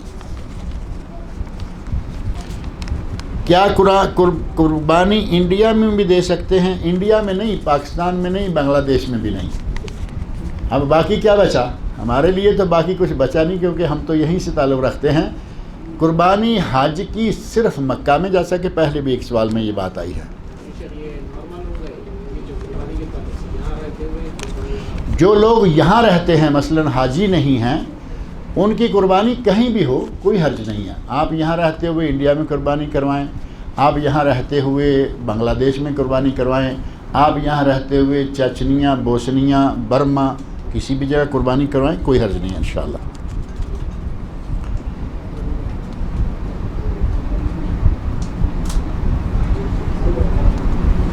کہتے ہیں کہ طواف وداع جو ہے وہ حج کے بعد تو ہے، اگر ہم صرف عمرہ کر رہے ہیں تو عمرے پر طواف وداع نہیں ہے۔ طواف وداع حج کے لیے ہے، عمرے کے لیے نہیں ہے۔ 3 دن شیطان کو کنکریاں مار کر الوداعی طواف کر کے کیا ہم واپس منا جا سکتے ہیں؟ 3 دن کو آپ نے کنکریاں مار لیں اور اس کے بعد آپ نے طواف وداع کر لیا، آپ کی کوئی حاجت ہے منا میں جائیں، کوئی حرج نہیں ہے۔ عرفات میں جائیں، مزدلفہ میں جائیں، بلکہ کہ کچھ لوگوں کو منا کا وہ صحیح منظر دیکھنے کو نہیں ملتا اس وقت رش میں۔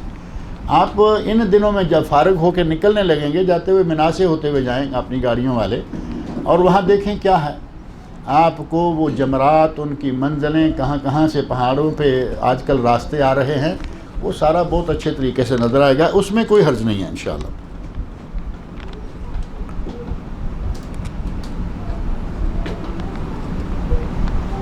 بچوں کے حج کے تعلق سے کچھ ڈیٹیل۔ بچوں کے حج کے تعلق سے مختصر میں نے ذکر کر دیا کہ بچوں کا حج جو ہے وہ پورا حج ہوگا، لیکن نفل ہوگا۔ جب یہ بالغ ہوں گے تو ان کو اپنا حج پھر سے کرنا ہوگا۔ اس حج کا ثواب انہیں بھی ہوگا، بچوں کو بھی ہوگا۔ ماں باپ کے نامہ اعمال میں بھی آ رہا ہے، بچوں کے نامہ اعمال میں بھی جا رہا ہے۔ بچوں کی کسی غلطی پر کفارہ نہیں، الا یہ کہ ماں باپ غلطی خود کریں تو انہیں چاہیے کہ وہ کفارہ دیں۔ رمی کے بعد قربانی کر کے حلال کروانے کے بعد اسی احرام میں طواف زیارہ کر سکتے ہیں؟ اگر کوئی کر لیتا ہے تو کوئی حرج نہیں، لیکن نبی صلی اللہ علیہ وسلم کی سنت یہ ہے کہ وہ احرام نکالیں، کیونکہ 2-3 دن سے وہ پسینے وغیرہ سے لدا ہوگا، گرد و غبار ہوگا، اور خوشبو وغیرہ جو لگائی تھی اس وقت 3 دن میں ختم ہو چکی ہوگی۔ اب آپ نئے سرے سے غسل کر کے نیا لباس پہن کر اچھی خوشبو لگا کر طواف کریں، تاکہ حرم میں پسینے کی بدبو نہ آئے بلکہ آپ کی خوشبو پھوٹے۔ آخری پرچی ہے،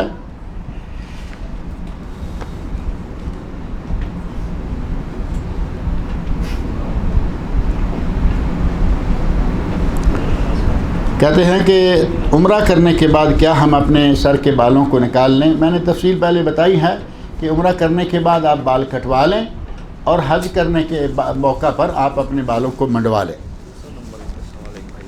یہ ایک سوال ایک ہے صرف یہ، حج کے ایام میں وضو کی حالت میں رہنا ضروری ہے، افضل ہے، بہتر ہے؟ جتنا زیادہ وضو کی حالت میں رہیں گے، ہر ذکر، ہر دعا، ہر تلاوت کا ثواب بڑھے گا، لیکن ہر وقت وضو میں رہنا واجب نہیں۔